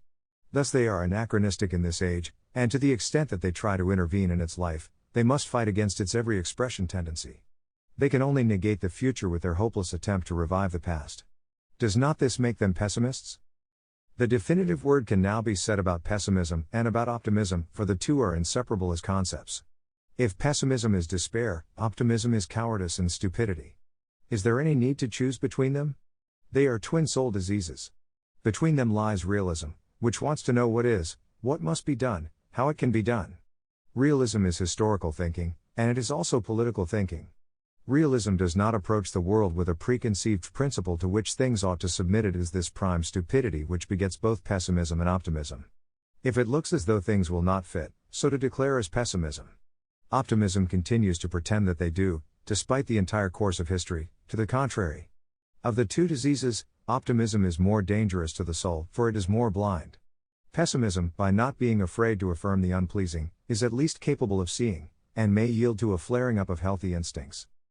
Every captain must prepare for both victory and defeat, and tactically, the latter part of his plan is more important, and no captain would refrain from taking measures to apply in defeat because someone said to him that this was pessimism. Let us go further. 100 odd Americans were surrounded in 1836 in the Alamo by Mexican armies numbering thousands. Was it pessimistic for them to realize that their position was hopeless? But there happened something which the materialists, the real pessimists, can never understand. The members of the tiny garrison did not allow the obvious hopelessness of the situation to affect their personal conduct. Every man chose to fight on rather than surrender. They thought rather of what was left to do than of the ultimate annihilation. This was also the attitude of the kamikaze pilots who in the Second World War drove their explosive-laden airplanes onto enemy ships of war. Not only is this attitude entirely outside any stupid optimism-pessimism scheme, but it is the essence of heroism itself. Fear of death does not prevent the hero from doing what has to be done. The 20th century has this heroic attitude once more, and it thinks of its task, and not of the ultimate end of all life and death.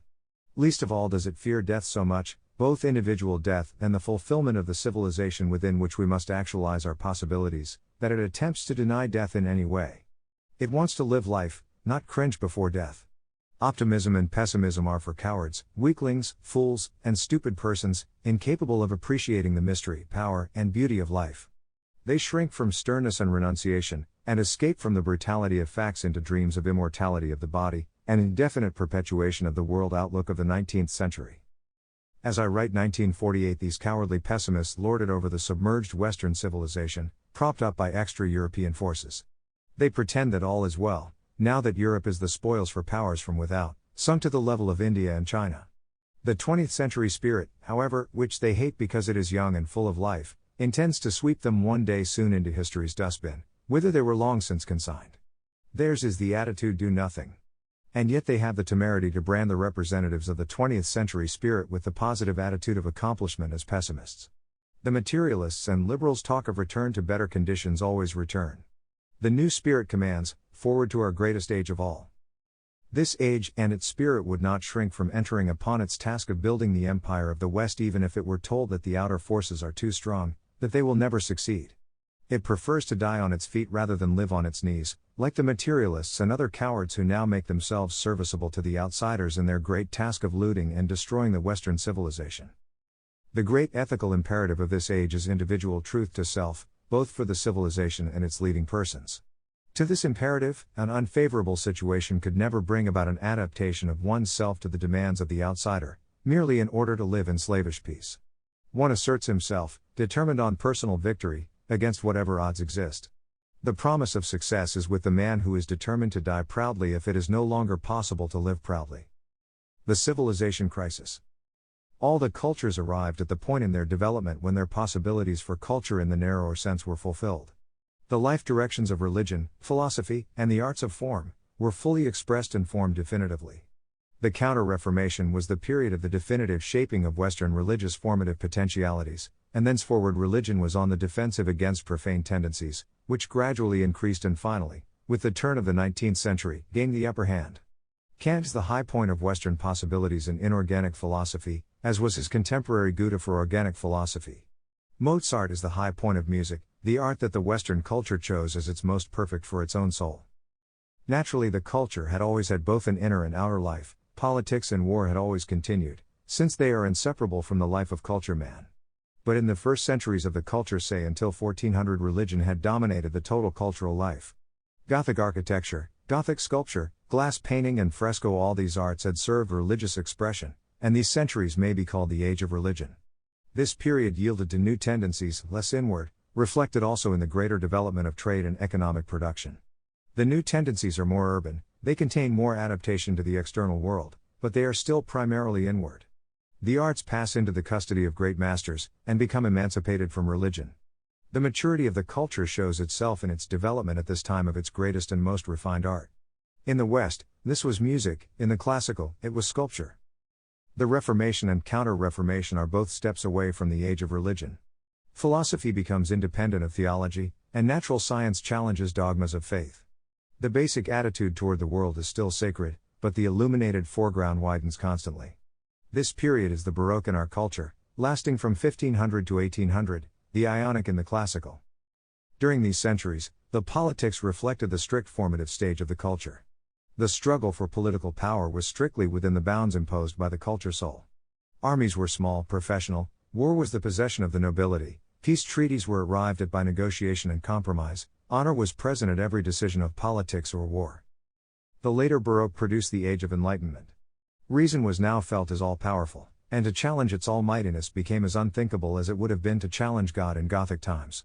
The English philosophers from Locke onward, and the French encyclopedists who adopted their ideas, were the custodians of the spirit of this age. By 1800, the externalizing tendency has prevailed completely over the old inwardness of the strict culture. Nature and reason are the new gods, the outer world is regarded as primary. From having examined his own soul, and having expressed its formative possibilities to the limit in the inner world of religion, philosophy, and art, culture man now finds his imperative directed to subjecting the outer world to himself. The great symbol of this transition in our culture is Napoleon, in the classical, Alexander. They represented the victory of civilization over culture. Civilization is in one way a denial of the culture, in another way it is the sequel. It is organically necessary, and all the cultures went through this stage. This present work is concerned throughout with the problems of civilization in general, and of our immediate problem for the period 1950 to 2000 in particular.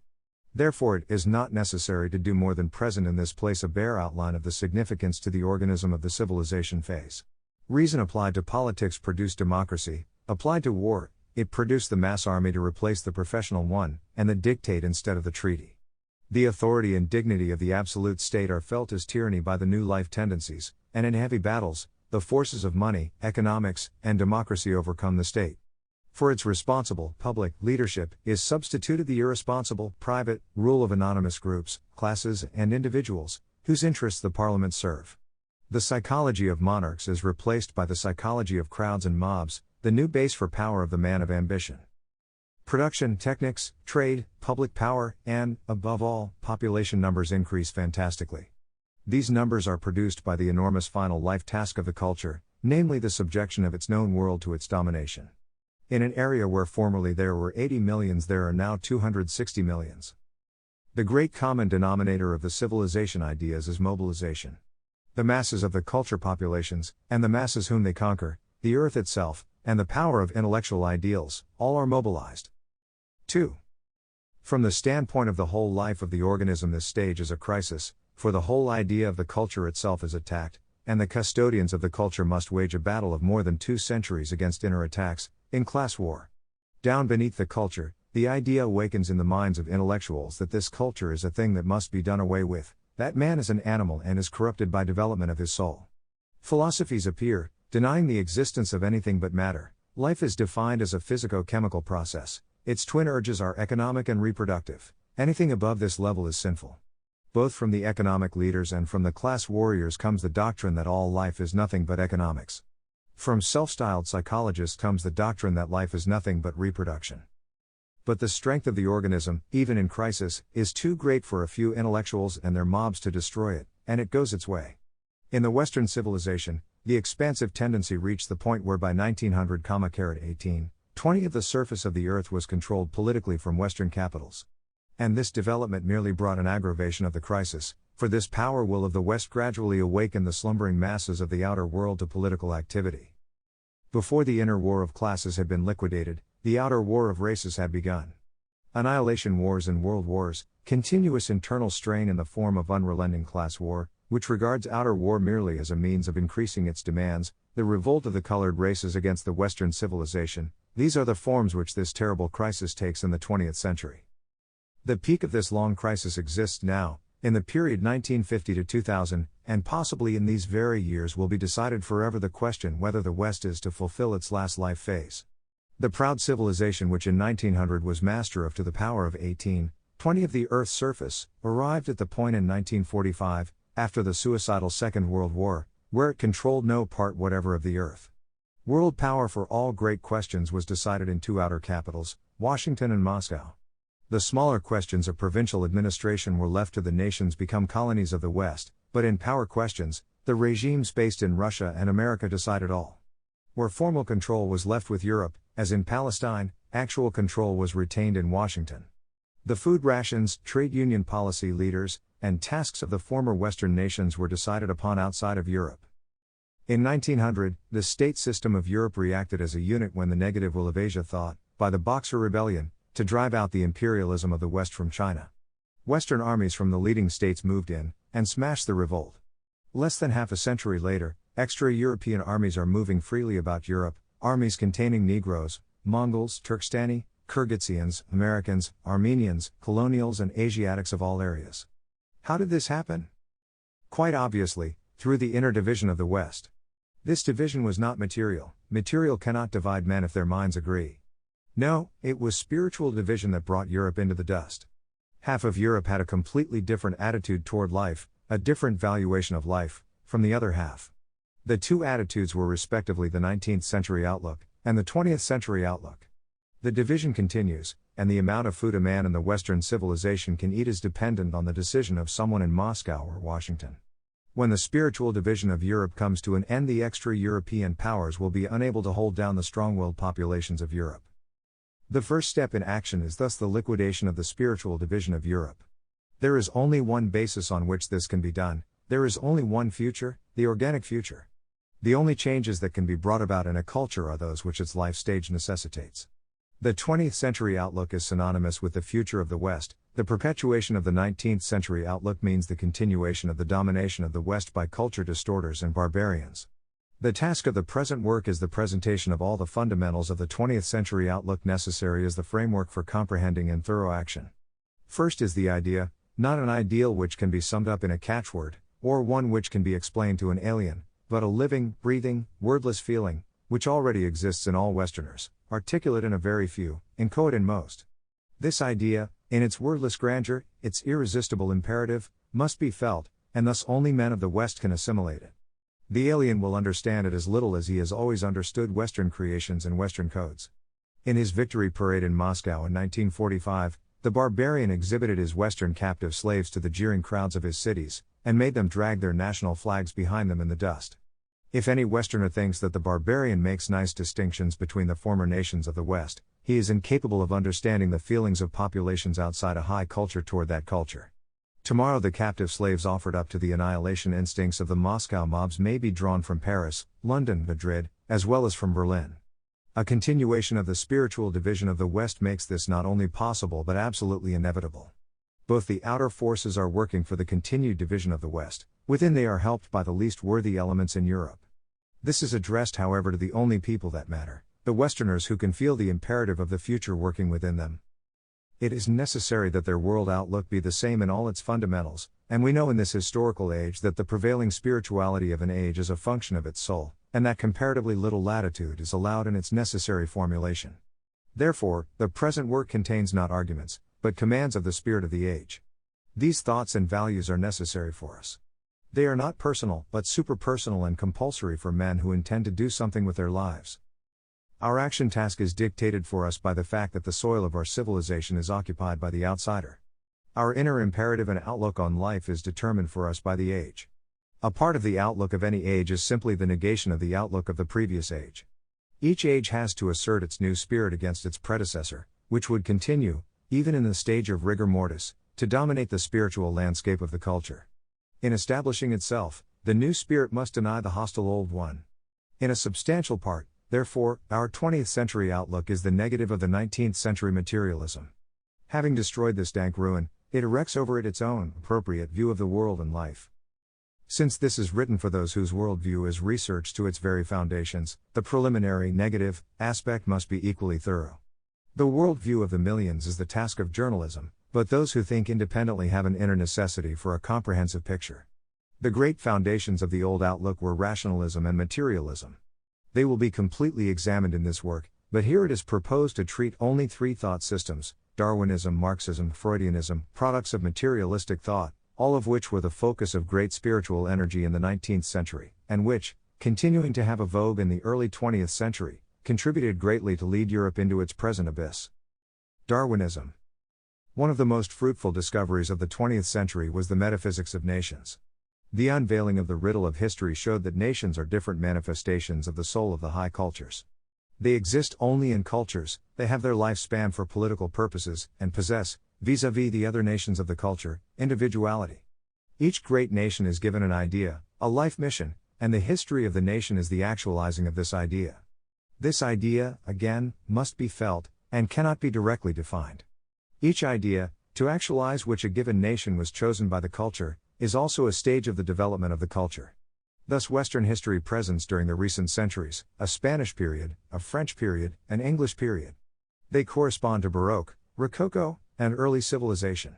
These nations owed their spiritual and political supremacy during these years solely to the fact that they were the custodians of the spirit of the age. With the passing of the age, these custodians of its spirit lost their spiritually dominating position in the culture. The early civilization was the English period of the West, and all the thought and activity of the whole civilization was on the English model. All nations embarked upon economic imperialism of the English type. All thinkers became anglicized intellectually. English thought systems ruled the West, systems which reflected the English soul, English life conditions, and English material conditions. Prime among these systems was Darwinism, which became popular, and thus politically effective. Darwin himself was a follower of Malthus, and his system implies Malthusianism as a foundation. Malthus taught that population increase tends to outrun increase of food supply, that this represented an economic danger, and that checks on this population increase alone can prevent it from destroying a nation, such as epidemics and wars, unhealthy living conditions and poverty. Malthusianism expressly regards care for the poor, the aged, and orphans as a mistake. A word on this curious philosophy: first, it has no correspondence whatever to facts, and therefore is not valid for the 20th century. Statistically it has no basis, spiritually it shows complete incomprehension of the prime fact of destiny, man, and history, namely that the soul is primary, and that matter is governed by soul conditions. Every man is the poet of his own history, and every nation of its history. A rising population shows the presence of a life task, a declining population points to insignificance. This philosophy would legitimate a man's existence by whether or not he is born into an adequate food area. His gifts, his life task, his destiny, his soul, are put it not.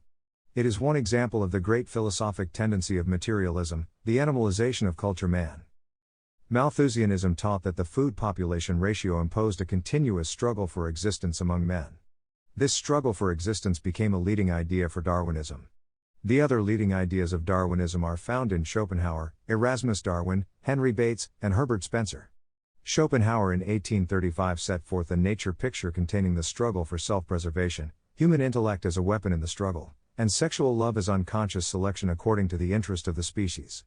In the 18th century, Erasmus Darwin had postulated adaptation, heredity, struggle, and self-protection as principles of evolution.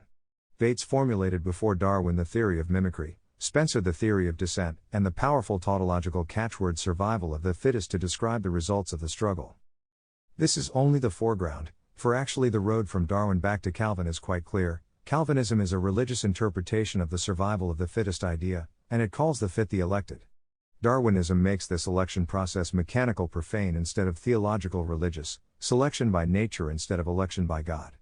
It remains purely English in the process, for the national religion of England was an adaptation of Calvinism.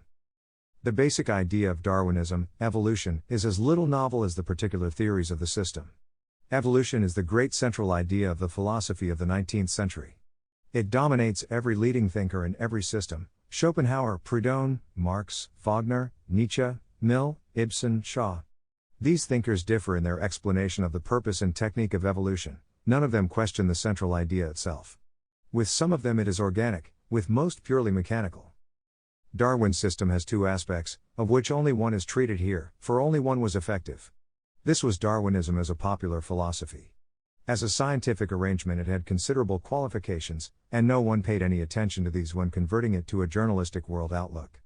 As the latter, it had a sweeping vogue, and was effective as a part of the world picture of the age. The system shows its provenance as a product of the age of criticism in its teleological assumptions. Evolution has purpose, the purpose of producing man, civilized man, English man, in the last analysis, Darwinians. It is anthropomorphic, the aim of evolution is not to produce bacilli, but humanity. It is free trade capitalism, in that this struggle is economic, every man for himself, and competition decides which life forms are best. It is gradual and parliamentary, for continual progress and adaptation, exclude revolutions and catastrophes. It is utilitarian, in that every change in a species is one that has a material use. The human soul itself, known as the brain in the 19th century, is only a tool by which a certain type of monkey advanced himself to man ahead of his fellow monkeys. Teleology again, man became man in order that he might be man. It is orderly, natural selection proceeds according to the rules of artificial breeding in practice on English farms. 2. As a worldview, Darwinism cannot of course be refuted, since faith is, always has been, and always will be, stronger than facts. Nor is it important to refute it as a picture of the world, since as such it no longer influences any but day-before-yesterday thinkers. However, as a picture of the facts, it is grotesque, from its first assumptions to its last conclusions. In the first place, there is no struggle for existence in nature. This old Malthusian idea merely projected capitalism onto the animal world. Such struggles for existence as do occur are the exception. The rule in nature is abundance. There are plenty of plants for the herbivores to eat, and there are plenty of herbivores for the carnivores to eat. Between the latter there can hardly be said to be struggle, since only the carnivore is spiritually equipped for war. A lion making a meal of a zebra portrays no struggle between two species, unless one is determined so to regard it. Even so, he must concede that it is not physically, mechanically, necessary for the carnivores to kill other animals.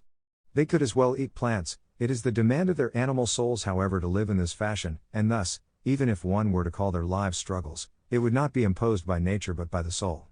It becomes thus, not a struggle for existence, but a spiritual necessity of being oneself. The capitalistic mentality, engaged in a competition to get rich, quite naturally pictured the animal world also as engaged in an intensive economic contest.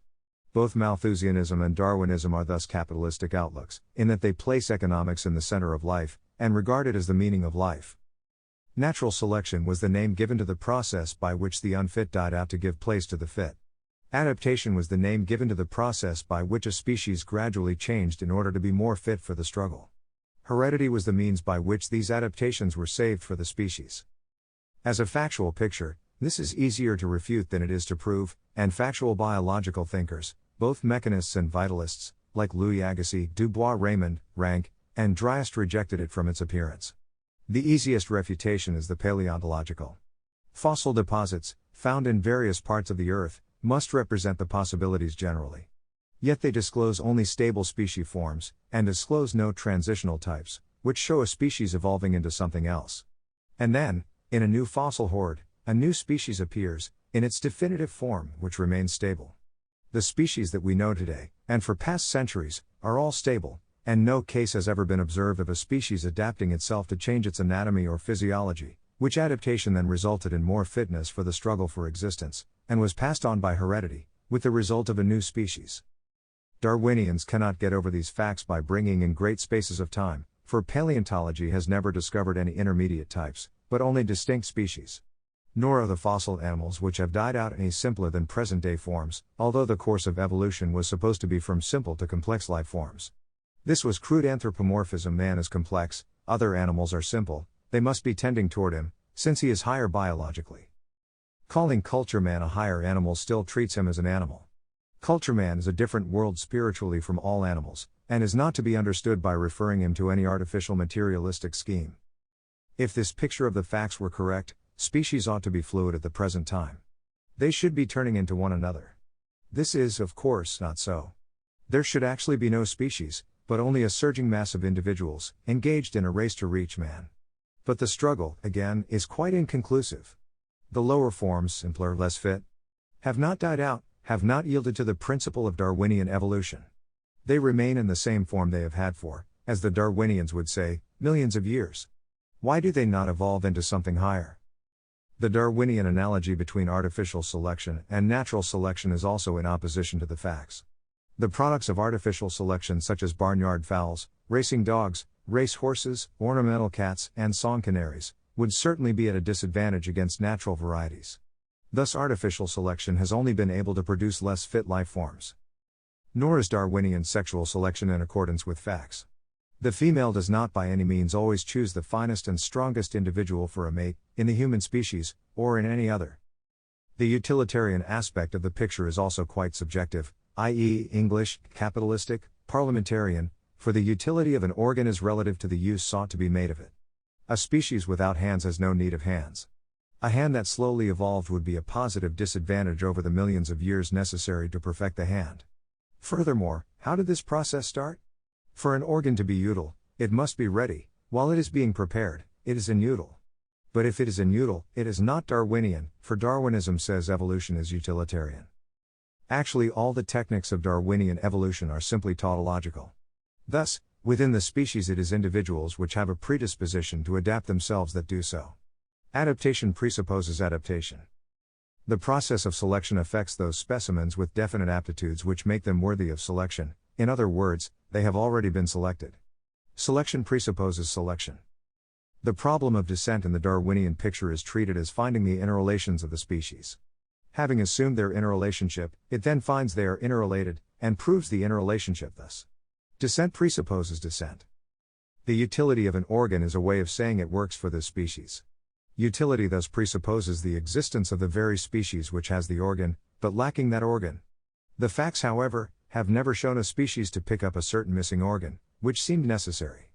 A life form needs a certain organ because it needs it. The organ is util because it is util. The naive, tautological doctrine of utility never asked utility for what?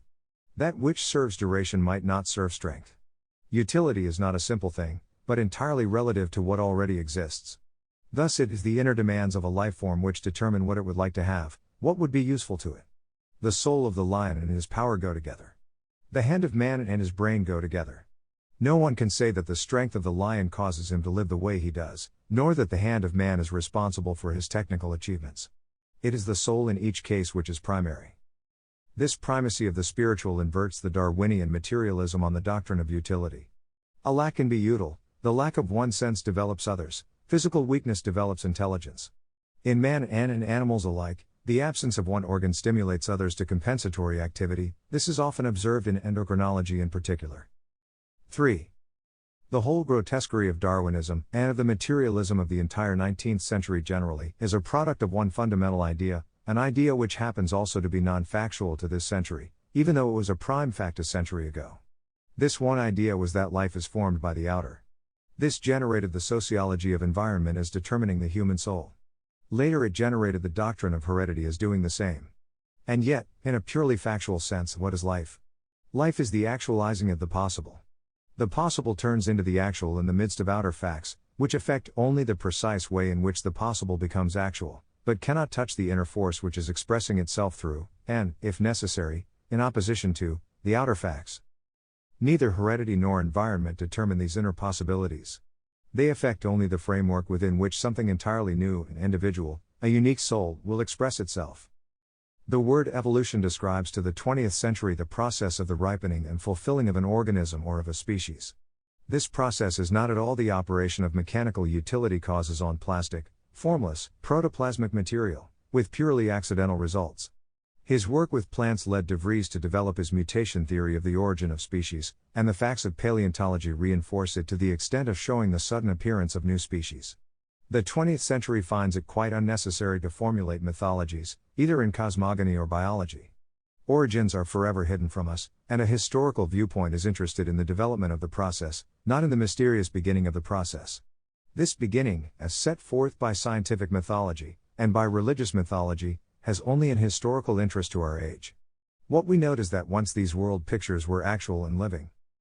What is the actual history of life, as this age sees it? Various species of life exist, ranked, according to increasing spiritual content, from plants and animals, through man, to culture man, and high cultures. Some of the varieties, as shown by fossils, existed in former Earth ages in their present form, while other species appeared and disappeared. A species appears suddenly both in fossil finds and in the experimental laboratory. Mutation is a legitimate description of the process, if the idea is free from any mechanical utility causes, for these latter are only imagined, whereas mutations are a fact. Each species has also a destiny and a given life energy, so to speak. Some are stable and firm, others have been weak, tending to split off into many different varieties, and lose their unity. They have also a lifespan, for many have disappeared. This whole process is not at all independent of geological ages, nor of astral phenomena. Some species, however, outlast one Earth age into the next, just as some 19th century thinkers have survived into the 20th century. Darwinians offered also an explanation of the metaphysics of their evolution. Roux, for instance, holds that the fit for the purpose survive, while the unfit for the purpose die. The process is purely mechanical, however, and is thus fitness for purpose without purpose. Nageli taught that an organism perfects itself because it contains within it the principle of perfection, just as Molière's doctor explained that the sleeping potion worked because of a dormitive virtue inherent in it.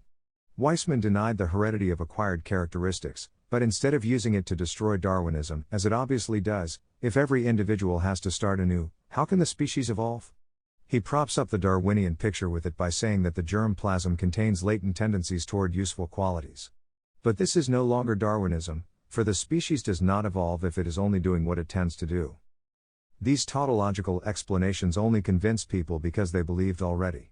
The age was evolutionary and materialistic. Darwinism combined these two qualities into a biologico-religious doctrine which satisfied the capitalistic imperative of that age. Any experiments, any new facts, only proved Darwinism, they would not have been allowed to do otherwise. The 20th century does not see life as an accident, a playground for external causes. It sees the fact that life forms begin suddenly, and that the subsequent development, or evolution, is only the actualizing of that which is already possible. Life is the unfolding of a soul, an individuality. Whatever explanation one gives of how life started only reveals the structure of his own soul. A materialistic explanation reveals a materialist. Similarly, the imputing of any purpose to life as a whole transcends knowledge and enters the realm of faith. Life as a whole, each great life form, each species, each variety, each individual, has however a destiny, an inner direction, a wordless imperative. This destiny is the primary fact of history. History is the record of fulfilled, or thwarted, destinies. Any attempt to make man into an animal, and the animals into automata, is merely materialism, and thus a product of a certain type of soul, of a certain age. The 20th century is not such an age, and looks upon the inner reality of the human soul as being the determinant of human history, and the inner reality of the soul of the high culture as being the determinant of the history of that culture. The soul exploits outer circumstances, they do not form it. Nor does the 20th century, not being capitalistic, see any struggle for existence going on in the world, either of men or animals. It sees a struggle for power, a struggle that has no connection with cheap economic reasons. It is a struggle for domination of the world that the 20th and 21st centuries see. It is not because there is a shortage of food for the human populations of the world, there is plenty of food. The question is power, and in the decision of that question, food, human lives, material, and everything else that the participants can dispose of, will come into play as weapons and not as stakes. Nor will it ever be decided, in the sense that a lawsuit can be decided. Readers living in 2050 will smile when told that there was once a rather widespread belief in the Western civilization that the First World War was the last war. The Second World War was also so regarded, all during the preparations for the Third. It was a case of wish-thinking pacifist idealism being stronger than facts. Darwinism was the animalization of culture man by means of biology. The human soul was interpreted as a mere superior technique of fighting with other animals. We come now to Marxism, the animalization of man through economics, the human soul is a mere reflex of food, clothing and shelter. Marxism. Although England was the nation which actualized the ideas of the early civilization phase of the West, the period 1750 to 1900, namely, rationalism, materialism, capitalism, yet these ideas would have been actualized otherwise, even if England had been destroyed by some outer catastrophe. Nevertheless, for England these ideas were instinctive. They were wordless, beyond definition, self-evident. For the other nations of Europe, they were things to which one had to adapt oneself. Capitalism is not an economic system, but a world outlook, or rather, a part of a whole world outlook. It is a way of thinking and feeling and living, and not a mere technique of economic planning which anyone can understand. It is primarily ethical and social and only secondarily economic.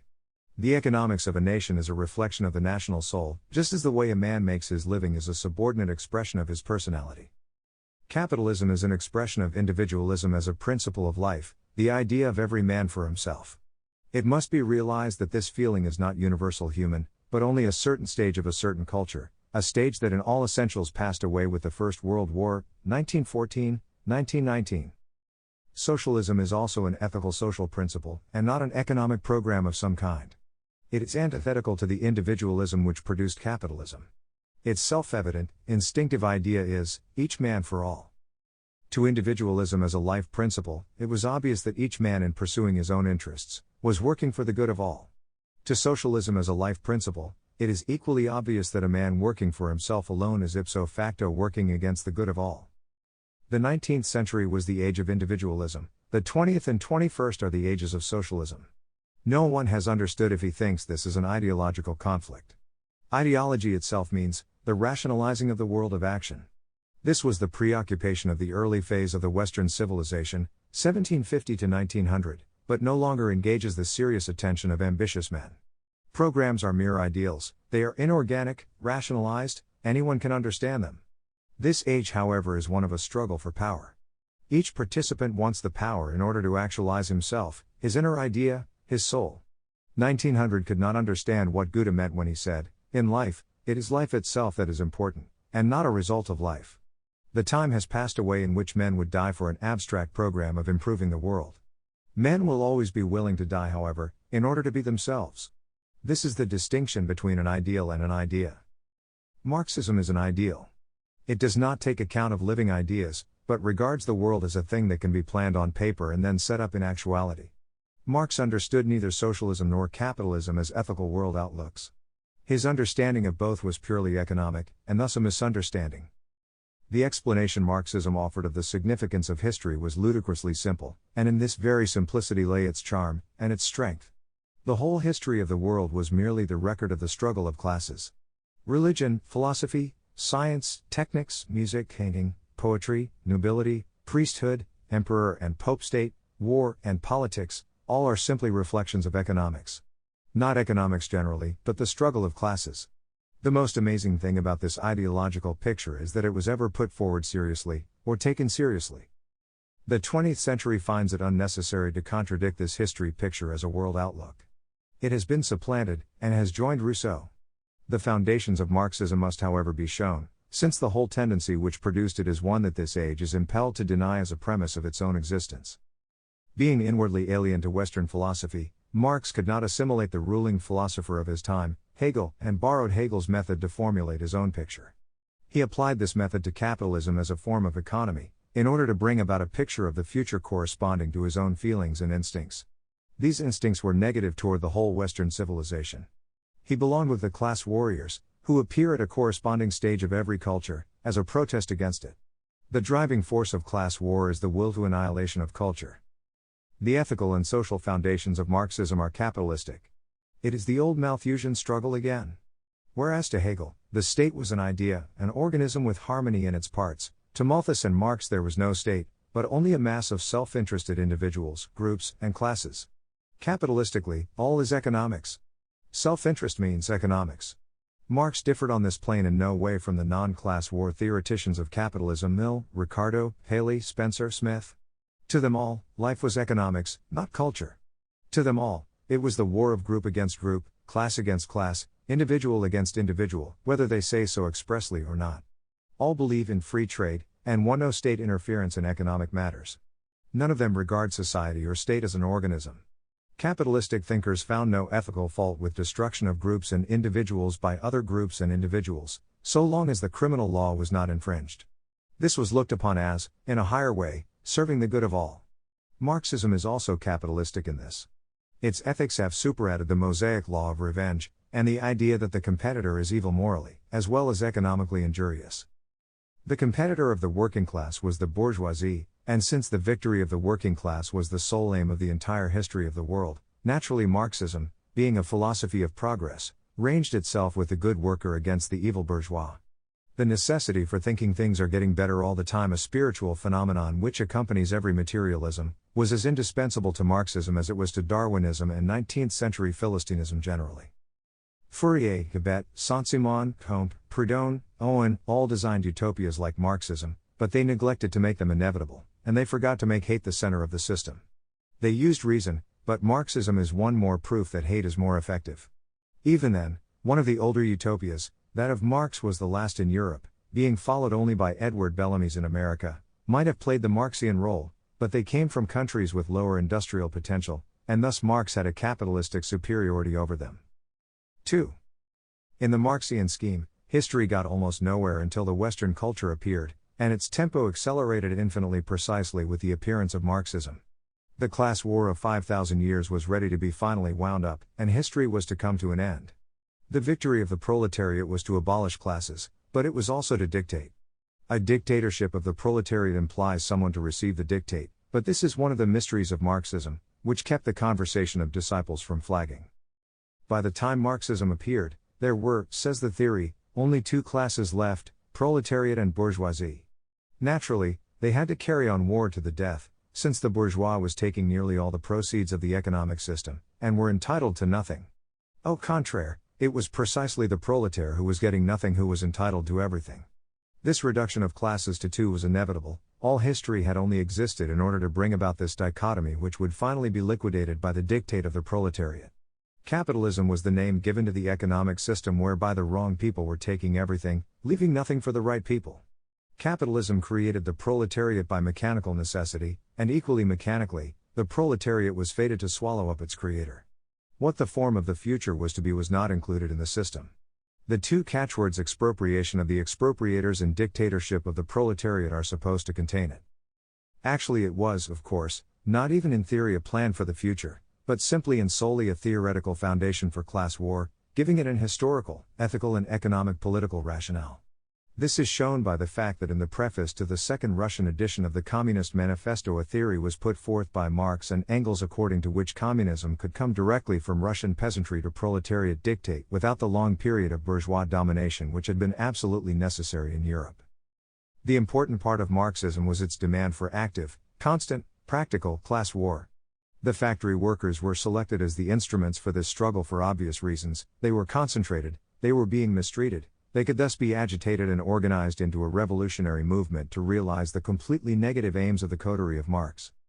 For this practical reason, hate finds its way into a picture of history and life, and for this reason, the bourgeois, simply mechanical parts of a mechanical evolution, according to Marx, are endowed with malice and evil.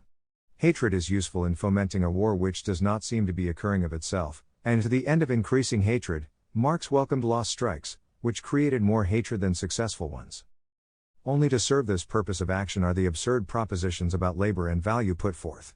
Marx understood journalism, and had no scruple whatever about saying that the manual laborer is the only person who works, who creates economic value. To this theory, the inventor, the discoverer, the manager are economic parasites. The fact is, of course, that the manual type of labor is merely a function of the value-creating, precedent, prerequisite labor of organizer, entrepreneur, administrator, inventor. Great theoretical importance was attached to the fact that a strike could stop an enterprise. However, as the philosopher said, even a sheep could do that if it fell into the machinery. Marxism, in the interests of simplification, denied even a subsidiary value to the work of the creators. It had no value, only manual labor had value. Marx understood propaganda long before Lord Northcliffe was heard of. Effective mass propaganda cannot be too simple, and in the application of this rule, Marx should have received some sort of prize. All history is class war, all life is class war, they have the wealth, let us take it. Marxism imputed capitalistic instincts to the upper classes, and socialistic instincts to the lower classes. This was entirely gratuitous, for Marxism made an appeal to the capitalistic instincts of the lower classes. The upper classes are treated as the competitor who has cornered all the wealth, and the lower classes are invited to take it away from them. This is capitalism. Trade unions are purely capitalistic, distinguished from employers only by the different commodity they purvey. Instead of an article, they sell human labor. Trade unionism is simply a development of capitalistic economy, but it has nothing to do with socialism, for it is simply self-interest. It pits the economic interest of the manual laborers against the economic interest of the employer and manager.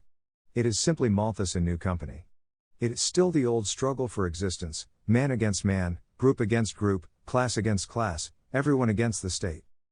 The instinct of socialism, however, absolutely precludes any struggle between the component parts of the organism. It is as hostile to the mistreatment of manual laborers by employers as it is to the sabotage of society by class warriors. Capitalism convinces itself that a struggle for existence is organically necessary. Socialism knows that any such struggle is unnecessary and pathological. Between capitalism and socialism there is no relationship of true and false. Both are instincts, and have the same historical rank, but one of them belongs to the past, and one to the future. Capitalism is a product of rationalism and materialism, and was the ruling force of the 19th century. Socialism is the form of an age of political imperialism, of authority, of historical philosophy, of superpersonal political imperative. It is not at all a matter of terminology or ideals, but a matter of feeling and instinct. The minute we begin to think that a class has responsibilities to another class, we are beginning to think socialistically, no matter what we call our thinking. We may call it Buddhism for all history cares, but we will think that way. If we use the terminology of capitalism and the practice of socialism, no harm is done, for practice and action are what matter in life, not words and names. The only distinction between types of socialism is between efficient and inefficient, weak and strong, timid and bold. A strong, bold, and efficient socialist feeling will, however, hardly use a terminology deriving from an antithetical type of thought, since strong, ascendant, full life is consonant in word and deed. 3. Marxism showed its capitalistic provenance in its idea of classes, its idea toward work, and its obsession with economics. Marx was a Jew, and had thus imbibed from his youth the Old Testament idea that work was a curse laid upon man as a result of sin.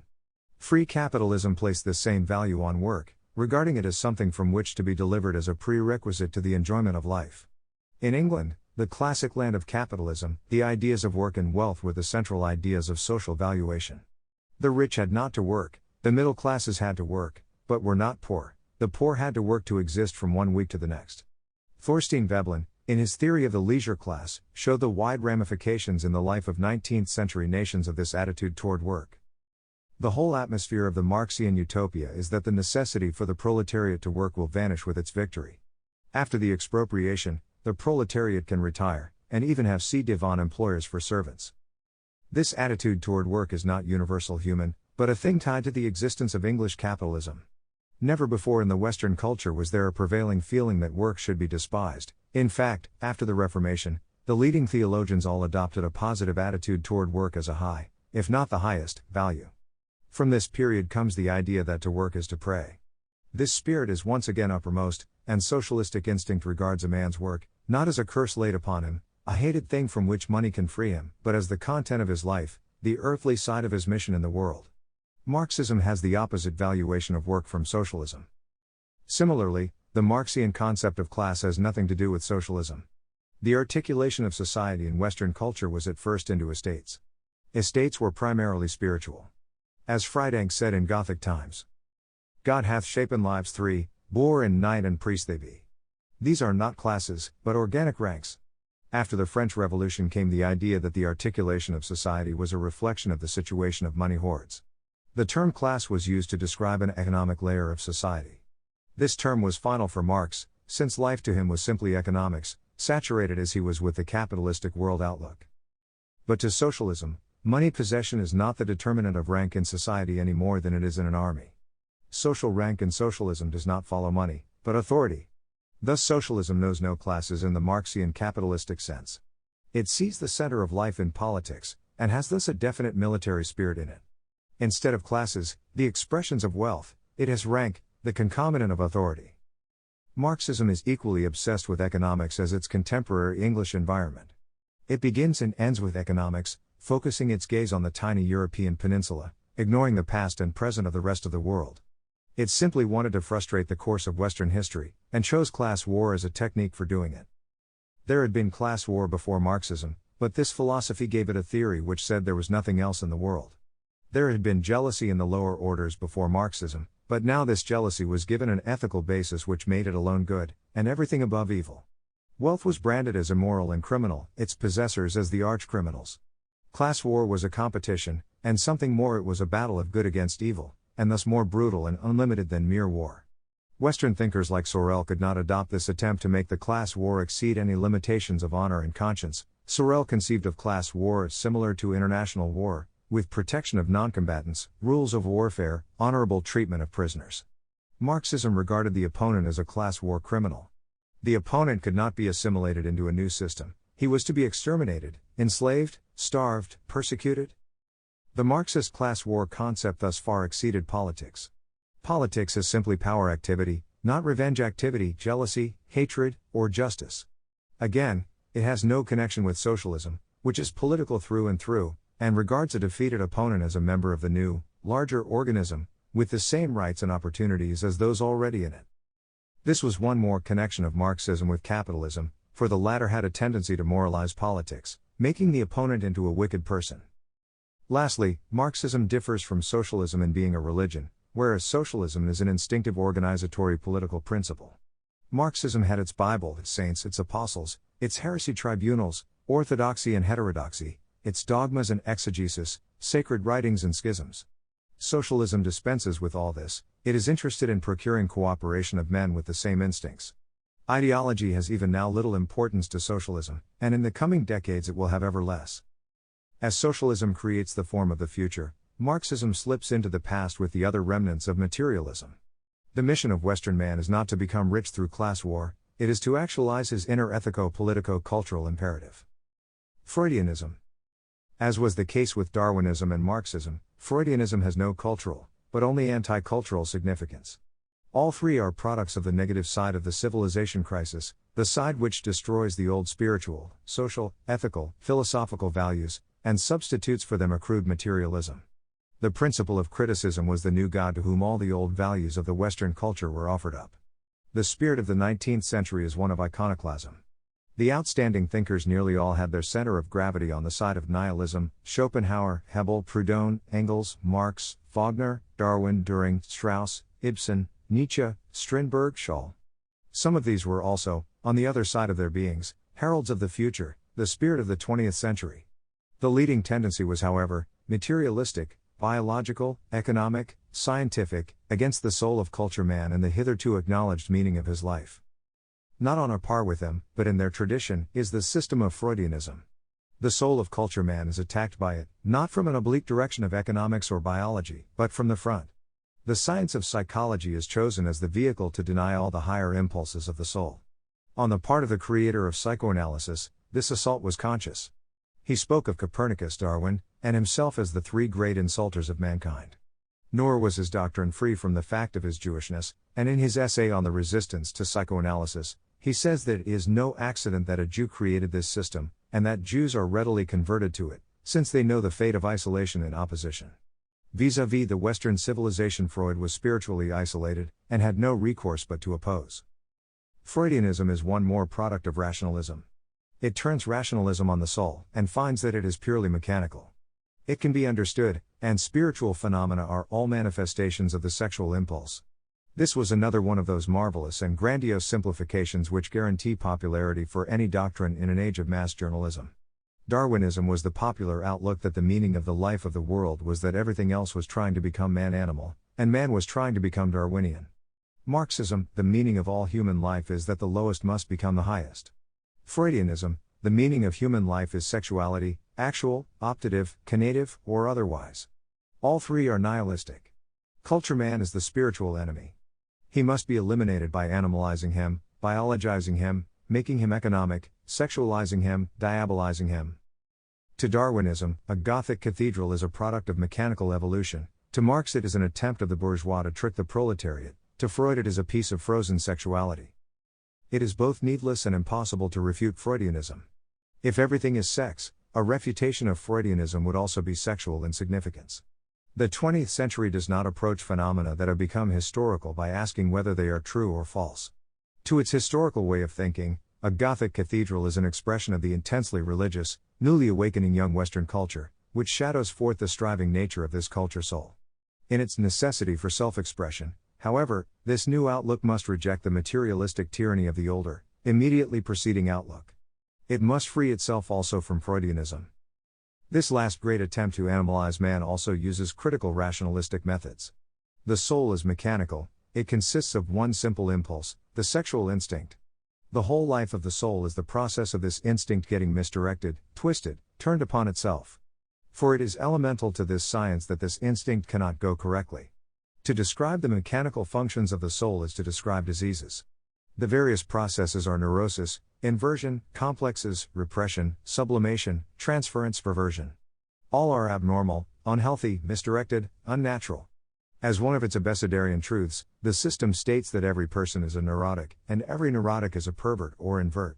This applies not only to culture man, but to primitive man as well.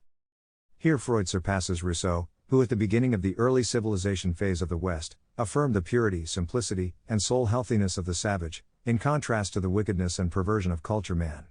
Freud has widened the attack: the whole human species is the enemy. Even if one did not know from all the other phenomena that the early civilization phase of materialism and rationalism had closed, one would know from this system alone, for such complete nihilism is obviously not to be surpassed, expressing as it does anti-cultural feeling to its uttermost limits. As a psychology it must be called a pathopsychology, for its whole arsenal of terms describe only aberrations of the sexual instinct. The notion of health is completely dissociated from the soul life. Freudianism is the black mass of Western science. Part of the structure of the system is the interpretation of dreams. The purely mechanical workings of the mind, for there is no soul, are shown by dreams. Not clearly shown, however, for an elaborate ritual is needed to arrive at the real meaning. Conscience censorship, the new name for Kant's moral reason, symbolism, repetition, compulsion, these and many more Kabbalistic noumena have to be invoked. The original form of the doctrine was that all dreams were wishes. To dream of the death of a loved person was explained by psychoanalysis as latent parent hatred, the symptom of the almost universal Oedipus complex. The dogma was rigid, thus if the dream was of the death of a pet dog or cat, the animal was the focus of the Oedipus complex. If the actor dreams of not knowing his part, it shows that he wishes he might sometime be so embarrassed. In order to attract more converts, including those of weaker faith, the doctrine was slightly changed, and other dream interpretations were admitted, such as the repetition compulsion, when the same fear dream recurs regularly. The dream world of course reflected the universal sexuality of the soul. Every conceivable object in a dream was capable of being a sexual symbol. Repressed sexual instinct appeared in dreams, symbolizing, transferring, sublimating, inverting, and running the whole gamut of mechanical terminology. Every person is a neurotic in his mature life, and it is no accident, for he became so in his childhood. Experiences in infancy determine, quite mechanically, since the whole process is non-spiritual, which particular neuroses will accompany the person through his life. There is really nothing that can be done about it, except to deliver oneself into the care of a Freudian adept. One of these announced that 98% of all persons should be under the treatment of psychiatrists. This was later in the development of the system. At first it would have been 100%, but, as with Mormonism, the original purity of the doctrine was compromised by the elders for reasons of expediency. The average man who is doing his work presents a great illusion to the eye of an observer. It looks as though he is doing what he is doing. Actually, however, Freudianism shows that he is only apparently doing it, for in actuality he is quietly thinking about sexual matters, and all that one can see is the results of his sexual fantasies sifted through mechanical filters of conscience censorship, sublimation, transference, and the like. If you hope, fear, wish, dream, think abstractly, investigate, feel inspired, have ambition, dread, repugnance, reverence, you are merely expressing your sexual instinct. Art is obviously sex, as are religion, economics, abstract thought, technics, war, state and politics. 2. Freud earned thus, together with his cousin Marx, the Order of Simplicity. It was the coveted decoration of the Age of Mass. With the demise of the Age of Criticism, it has fallen into the discard, for the new outlook is interested, not in cramming all the data of knowledge, experience, and intuition, into a prefabricated mold, but in seeing what was, what is, what must be. Over the portal of the new outlook is Leibniz's aphorism: the present is loaded with the past, and pregnant with the future. The child is father to the man. This is ancient wisdom, and describes the unfolding of the human organism from infancy to maturity, every stage being related backwards and forwards because one and the same soul speaks at every moment. Freudianism caricatures this deep organic vision with a mechanical device whereby childhood determines the form of maturity, and makes the whole organic unfolding into a causal process, and what is more, a diabolical, diseased one. Insofar as it is Western at all, Freudianism is subject to the prevailing spirituality of the West. Its mechanism and materialism reflect the 19th century outlook. Its talk of the unconscious, of instinct, impulse, and the like, reflects the fact that Freudianism appeared at the transition point in the Western civilization when rationalism was fulfilled and the irrational emerged again as such. It was not at all in the terminology or the treatment of the new, irrational elements in the doctrine that Freudianism presages the new spirit, but simply and solely in the fact that irrational elements appear. Only in this one thing does this structure anticipate; in every other way, it belongs to the Malthusian Darwinian Marxian past. It was merely an ideology, a part of the general rationalistic materialistic assault on culture man. The irrational elements that the system recognizes are subordinated strictly to the higher rationalism of the adept, who can unravel them and lead the suffering neurotic into the light of day. They are, if possible, even more diseased than the rest of the mind complex. They may be irrational, but they have a rational explanation, treatment, and cure. Freudianism appears thus as the last of the materialistic religions. Psychoanalysis, like Marxism, is a sect. It has auricular confession, dogmas, and symbols, esoteric and exoteric versions of the doctrine, converts and apostates, priests and scholastics, a whole ritual of exorcism, and a liturgy of mantle. Schisms appear, resulting in the foundation of new sects, each of which claims to be the bearer of the true doctrine. It is occult and pagan, with its dream interpretation, demonological with its sex worship.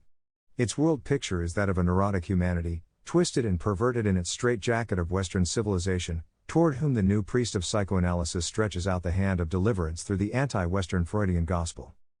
The hatred that formed the core of Marxism is present in the newer religion also. In both cases it is the hate of the outsider for his totally alien surroundings, which he cannot change, and must therefore destroy. The attitude of the 20th century toward the subject matter of Freudianism is inherent in the spirit of this age. Its center is in action, external tasks call to Western soul. The best will hear this call, leaving those to busy themselves with drawing soul pictures who have no souls. Scientific psychology was always thus; it has never attracted the best minds in any culture. It all rests on the assumption that it is possible by thought to establish the form of what thinks, an extremely dubious proposition. If it were possible to describe the soul in rational terms, a prerequisite to a science of psychology, there would be no need for such a science. The reason is a part, or better, a partial function, of the soul. Every soul picture describes only the soul of him who draws it, and those like him. A diabolist sees things Freud-wise, but he cannot understand those who see things otherwise. This explains the vileness of the Freudianistic attempts to diabolize, sexualize, mechanize, and destroy all the great men of the West. Greatness they could not understand, not having inward experience of it. Soul cannot be defined; it is the element of elements. Any picture of it, any psychological system, is a mere product of it, and gets no further than self-portrayal. How well we understand now that life is more important than the results of life. Psychology systems use the terminology, in all civilizations, of the material sciences of physics and mechanics. They reflect thus the spirit of natural science, and take rank therewith as a product of the age. To the higher rank to which they aspired, namely the systematization of the soul, they do not attain. No sooner was Freudianism well established as the new psychoanalytic church than the onward development of the Western civilization made it old-fashioned. The psychology of the 20th century is one adapted to a life of action. To this age psychology must be practical or it is worthless. The psychology of crowds, of armies, of leadership, of obedience, of loyalty, these are valuable to this age. They are not to be arrived at by psychometric methods and abstruse terminology, but by human experience, one's own, and that of others. The 20th century regards Montaigne as a psychologist, but Freud is merely the 19th century representative of the witch obsession of the Western culture in its younger days, which was also a disguised form of sex worship. Human psychology is learned in living and acting, not in timing reactions or observing dogs and mice. The memoirs of a man of action, adventurer, explorer, soldier, statesman, contain psychology of the type that interests this age, both in and between the lines. Every newspaper is a compendious instruction in the psychology of mass propaganda, and better than any treatise on the subject. There is a psychology of nations, of professions, of cultures, of the successive ages of a culture from youth to senility. Psychology is one aspect of the art of the possible, and as such is a favorite study of the age. The greatest repository of psychology of all is history. It contains no models for us, since life is never recurring, once happening, but it shows by example how we can fulfill our potentialities by being true to ourselves, by never compromising with that which is utterly alien. To this view of psychology, any materialism could not possibly be psychology. Here Rousseau, Darwin, Marx, and Freud meet. They may have understood other things, but the human soul, and in particular the soul of culture man, they did not understand.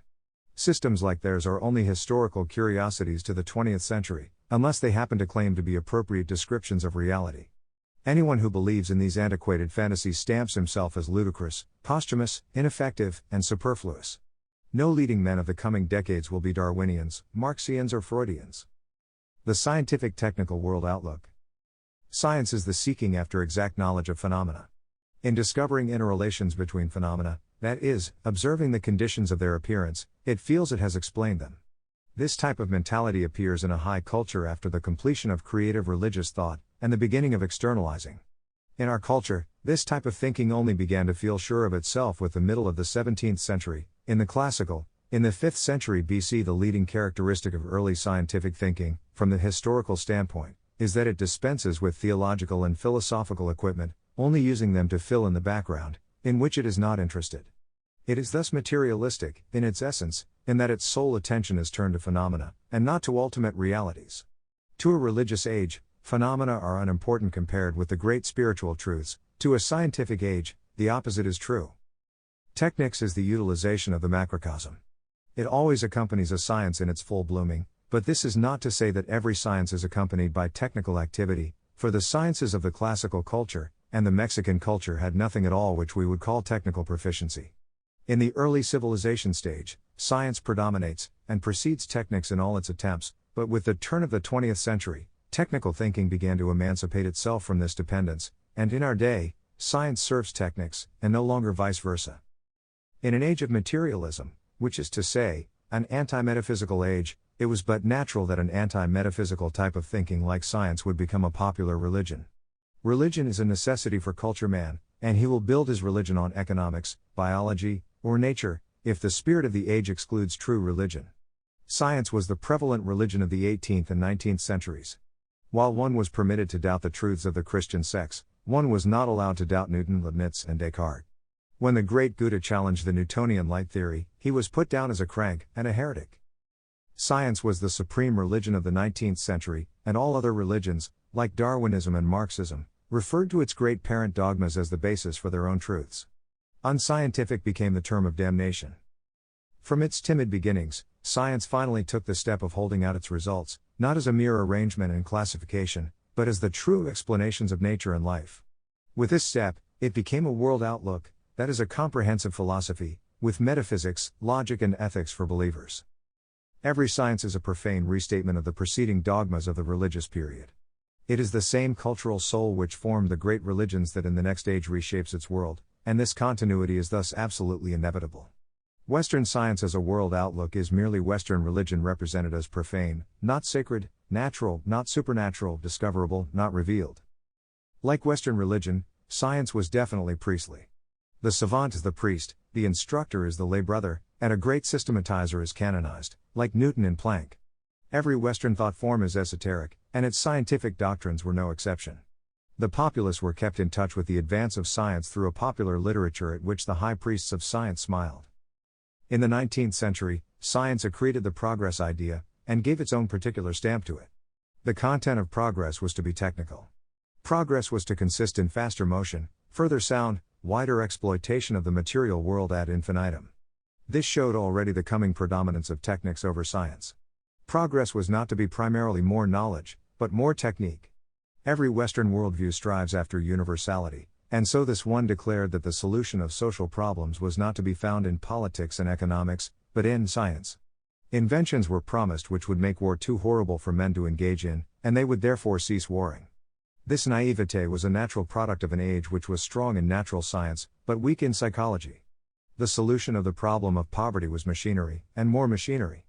The horrible conditions that had arisen out of a machine civilization were to be alleviated by more machines. The problem of old age was to be overcome by rejuvenation. Death was pronounced to be only a product of pathology, not of senility. If all diseases were done away with, there would be nothing left to die from. Racial problems were to be solved by eugenics. The birth of individuals was to be no longer left to fate. Scientific priests would decide things like parentage and birth. No outer events would be allowed in the new theocracy, nothing uncontrolled.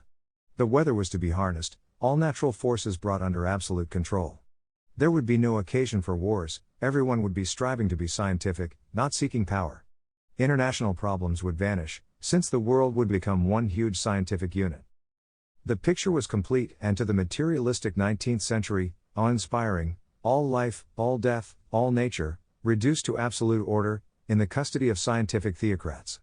Everything would go on this planet just as it went in the picture of the heavens that the scientific astronomers had sketched out for themselves. Serene regularity would reign, but this order would be purely mechanical, utterly purposeless. Man would be scientific only in order to be scientific. 2. Something happened, however, to disturb the picture and to show that it too bore the hallmark of life. Before the First World War, the disintegration of the psychical foundations of the great structure had already set in. The World War marks, in the realm of science, as in every other sphere of Western life, a caesura. A new world arose from that war. The spirit of the 20th century stood forth as the successor to the whole mechanistic view of the universe, and to the whole concept of the meaning of life, as being the acquisition of wealth. With truly amazing rapidity, considering the decades of its power and supremacy, the mechanistic view paled, and the leading minds, even within its disciplines, dropped away from the old, self-evident articles of materialistic faith. As is the usual case with historical movements, expressions of a superpersonal soul, the point of highest power, of the greatest victories, is also the beginning of the rapid downgoing. Shallow persons always mistake the end of a movement for the beginning of its absolute dominance. Thus Wagner was looked upon by many as the beginning of a new music, whereas, the next generation knew that he had been the last Western musician. The passing away of any expression of culture is a gradual process, nevertheless there are turning points, and the rapid decline of science as a world outlook set in with the First World War. The downgoing of science as a mental discipline had long preceded the World War. With the theory of entropy, 1850, and the introduction of the idea of irreversibility into its picture, science was on the road which was to culminate in physical relativity and frank admission of the subjectivity of physical concepts. From entropy came the introduction of statistical methods into systematic science, the beginning of spiritual abdication. Statistics described life and the living. The strict tradition of Western science had insisted on exactitude in mathematical description of reality, and had hence despised that which was not susceptible of exact description, such as biology. The entrance of probabilities into formally exact science is the sign that the observer is beginning to study himself, his own form is conditioning the order and describability of phenomena. The next step was the theory of radioactivity, which again contains strong subjective elements and requires the calculus of probabilities to describe its results. The scientific picture of the world became ever more refined, and ever more subjective. The formerly separate disciplines drew slowly together: mathematics, physics, chemistry, epistemology, logic. Organic ideas intruded, showing once more that the observer has reached the point where he is studying the form of his own reason. A chemical element now has a lifetime, and the precise events of its life are unpredictable, indeterminate. The very unit of physical happening itself, the atom, which was still believed in as a reality by the 19th century, became in the 20th century a mere concept, the description of whose properties was constantly changed to meet and prop up technical developments. Formerly, every experiment merely showed the truth of the ruling theories. That was in the days of the supremacy of science as a discipline over technics, its adopted child. But, before the middle of the 20th century, every new experiment brought about a new hypothesis of atomic structure. What was important in the process was not the hypothetical house of cards which was erected afterwards, but the experiment which had gone before. No compunction was felt about having two theories, irreconcilable with one another, to describe the structure of the atom, or the nature of light. The subject matter of all the separate sciences could no longer be kept mathematically clear. Old concepts like mass, energy, electricity, heat, radiation, merged into one another, and it became ever more clear that what was really under study was the human reason, in its epistemological aspect, and the Western soul in its scientific aspect. Scientific theories reached the point where they signified nothing less than the complete collapse of science as a mental discipline. The picture was projected of the Milky Way as consisting of more than 1 million fixed stars, among which are many with a diameter of more than 93 million miles. This again is not a stationary cosmic center, but itself in motion toward nowhere at a speed of more than 600 kilometers a second. The cosmos is finite, but unlimited, boundless, but bounded. This demands of the true believer the old Gothic faith again, credo qui absurdum, but mechanical purposelessness cannot evoke this kind of faith, and the high priests have apostatized. In the other direction, the atom has equally fantastic dimensions. A 10 millionth of a millimeter is its diameter, and the mass of a hydrogen atom stands to the mass of a gram of water as the mass of a postcard stands to the mass of the Earth. But this atom consists of electrons, the whole making up a sort of solar system, in which the distances between the planets is as great, in proportion to their mass, as in our solar system. The diameter of an electron is 1/3 billionth of a millimeter. But the closer it is studied, the more spiritual it becomes, for the nucleus of the atom is a mere charge of electricity, having neither weight, volume, inertia nor any other classic properties of matter. In its last great saga, science dissolved its own psychical foundations, and moved outside the world of the senses into the world of the soul. Absolute time was dissolved, and time became a function of position. Mass became spiritualized into energy.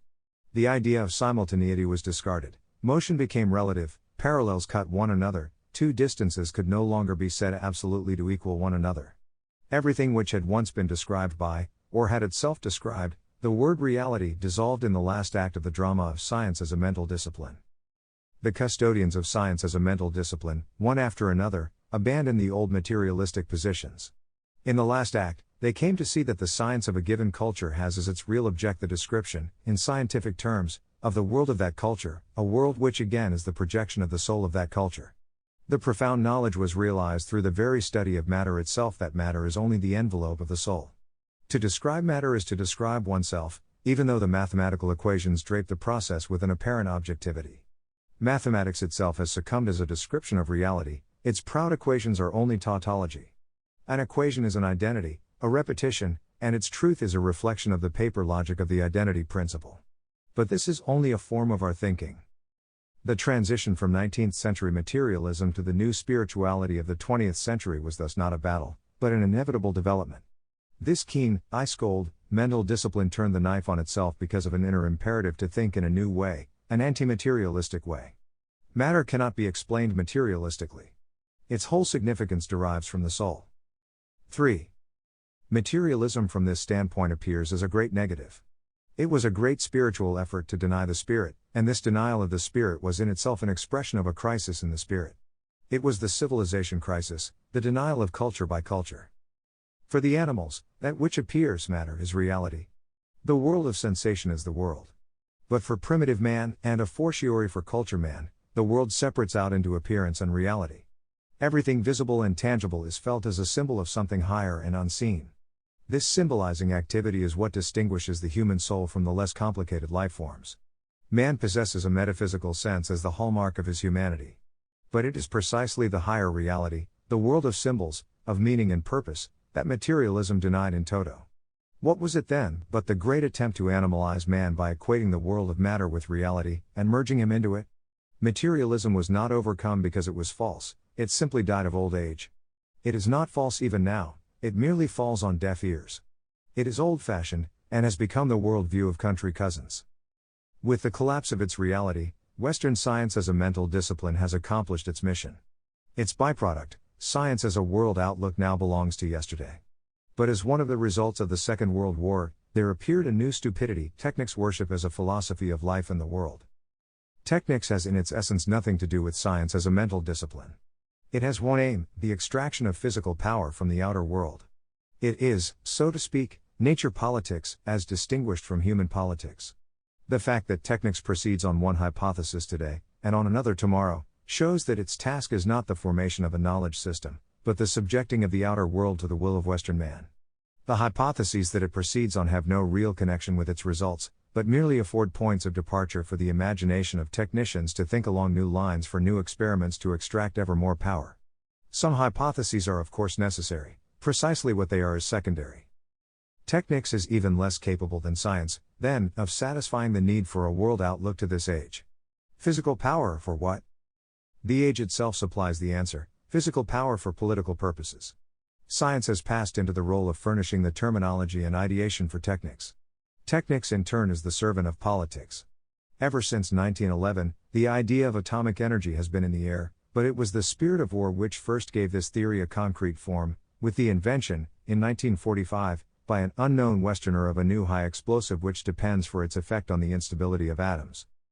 Technics is practical, politics is sublimely practical. It has not the slightest interest in whether a new explosive is referred to atoms, electrons, cosmic rays, or to saints and devils. The historical way of thinking which informs the true statesman cannot take today's terminology too seriously when he remembers how quickly yesterday's was dropped. A projectile which can destroy a city of 200,000 persons in a second, that however is a reality, and affects the sphere of political possibilities. It is the spirit of politics which determines the form of war, and the form of war then influences the conduct of politics. Weapons, tactics, strategy, the exploitation of victory, all these are determined by the political imperative of the age. Each age forms the entirety of its expressions for itself. Thus to the form-rich 18th century, warfare also was a strict form, a sequence of position and development, like the contemporary musical form of variations on a theme. An odd aberration occurred in the Western world after the first employment of a new high explosive in 1945. Essentially, it was referable to remnants of materialistic thinking, but there were also perennially old mythological ideas in it. The idea arose that this new explosive would blow up the whole planet. In the middle of the 19th century, when the railway idea was projected, the medical doctors said that such swift motion would generate cerebral troubles, and that even the sight of a train rushing past might do so. Furthermore, the sudden change of air pressure in tunnels might cause strokes. The idea of the planet blowing up was just another form of the old idea, found in many mythologies, Western and non-Western, of the end of the world, Ragnarok, Götterdämmerung, Cataclysm. Science also picked up this idea, and wrapped it up as the second law of thermodynamics. The Technics worshippers fancied many things about the new explosive. They did not realize that it was no end of a process, but the beginning.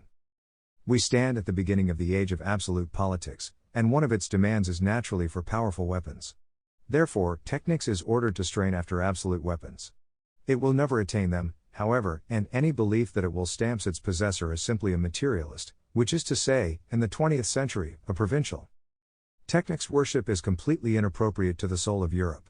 The formative impulse of human life does not come from matter now any more than it ever did. On the contrary, the very way of experiencing matter, and the way of utilizing it, are expressions of the soul. The naive belief of Technics worship that an explosive is going to remake the Western civilization from its foundations is a last dying gasp of materialism.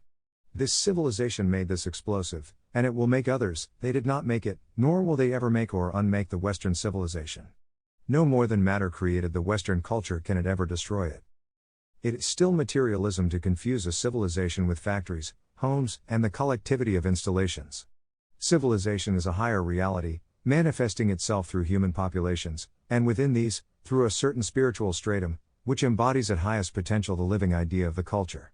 This culture creates religions, forms of architecture, arts, states, nations, races, peoples, armies, wars, poems, philosophies, sciences, weapons, and inner imperatives. All of them are mere expressions of the higher reality, and none of them can destroy it. The attitude of the 20th century toward science and technics is clear. It does not ask them to furnish a world outlook, this it derives elsewhere, and it positively rejects any attempt to make a religion or a philosophy out of materialism or atom worship. It does, however, have use for them, in the service of its unlimited will to power. The idea is primary, and in actualizing it, superiority in weapons is essential in order to compensate for the immense numerical superiority of the enemies of the West. The imperative of our age. By surveying the entire previous happening of the world, Western man understands himself in his 20th century phase. He sees where he stands, he sees also why it was that he was impelled to orient himself historically. His inner instinct forbade that he distort history in the materialistic fashion by subjecting it to an ideology of some kind. He sees the ages of previous cultures to which his present phase is related, the period of the contending states in the Chinese, the transition to Caesarism in the Roman, the Hyksos era in the Egyptian. None of them are ages of the flowering of art or philosophy, all have their center of gravity in politics and action. They are the periods of large space thinking, of the greatest deeds, of external creativeness of the highest possible magnitude. Philosophers and ideologists, world improvers and art traders, slip down to the street level in these ages, when the imperative is directed to action and not to abstract thought. Because of his historical position, in a civilization at the beginning of its second phase, his soul has a certain organic predisposition, and the custodians of the idea of this time will of necessity think and feel thus, and not otherwise. It can be definitively stated what this relationship is to the various forms of human and cultural thought and action. To religion, this age is once more affirmative, the very opposite of the negative atheism of materialism. Every man of action is in constant contact with the unforeseeable, the imponderable, the mystery of life, and this precludes the laboratory attitude on his part. An age of action lives side by side with death, and values life by its attitude toward death. The old Gothic religious idea is still with us, it is at his last moment that a man shows what is in him in its purity. Though he may have lived a wastrel, he may die a hero, and it is this last act of his life that creates the image of him that will survive in the minds of his descendants. We cannot possibly value a life according to its length, as materialism did, or believe in any doctrine of immortality of the body. Between his earthly task and his relationship to God, there is no conflict for Western man. At the beginning of a battle, it is the custom of soldiers to pray.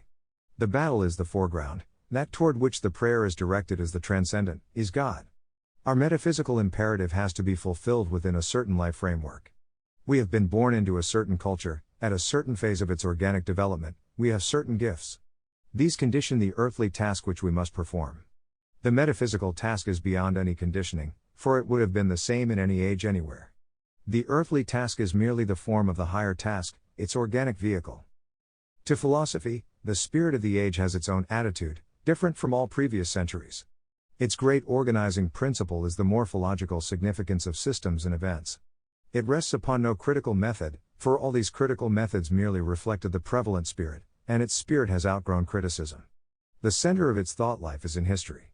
By history we orient ourselves, we see the significance of the previous centuries of our own culture, we understand beyond any system or ideology the nature of what we have to do, we see the significance of our own inmost feelings and imperative. For systems of world improvement, products of a type of thinking which has become old-fashioned, this age has no use. It is interested solely in what must be done, and what can be done, and not at all in what ought to be done. The world of action has its own organic rhythms, and ideologies belong to the world of thought. Living ideas interest us, stillborn ideals do not. To art, the age can have only one attitude. At best, our artistic tasks are secondary, at worst, art has degenerated to frightfulness and chaos. Mass clangor is not music, pictorial nightmares are not even draftsmanship, let alone the art of painting. Obscenity and ugliness are not literature, materialistic propaganda is not drama, disconnected words thrown formlessly onto paper are not lyric poetry. Whatever art tasks the age has to fulfill will be carried out by individuals acting quietly within old Western traditions, not noising themselves about with journalistic art theories. In an age of action and organization, legal thought reaches a new development. Western law will not stand outside the age of politics, with its accompanying thought forms of history and psychology. It will be entirely renewed with these ideas, and its old materialism, in public law, commercial, and in particular, in criminal law, will be thrown into the discard. Technics, and its handmaid, science, are of high importance to the Western civilization in its present phase. Technics must provide Western politics with a strong fist for the coming struggles. Into the social structure of the Western civilization there will be infused the principle of authority, supplanting the principle of wealth. This view is not at all hostile to private property or private management, that belongs to the negative feeling of hatred and jealousy which inform class war. The 20th century idea liquidates class war, as it does the idea of economics being the determining force in our life. Economics occupies the position in the new edifice of the foundation, and its spiritual importance is indicated thereby.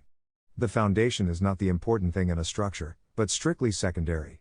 But in an age of action, economic strength is indispensable to political units. Economics can be a source of political strength, can serve sometimes as a weapon in the power struggle.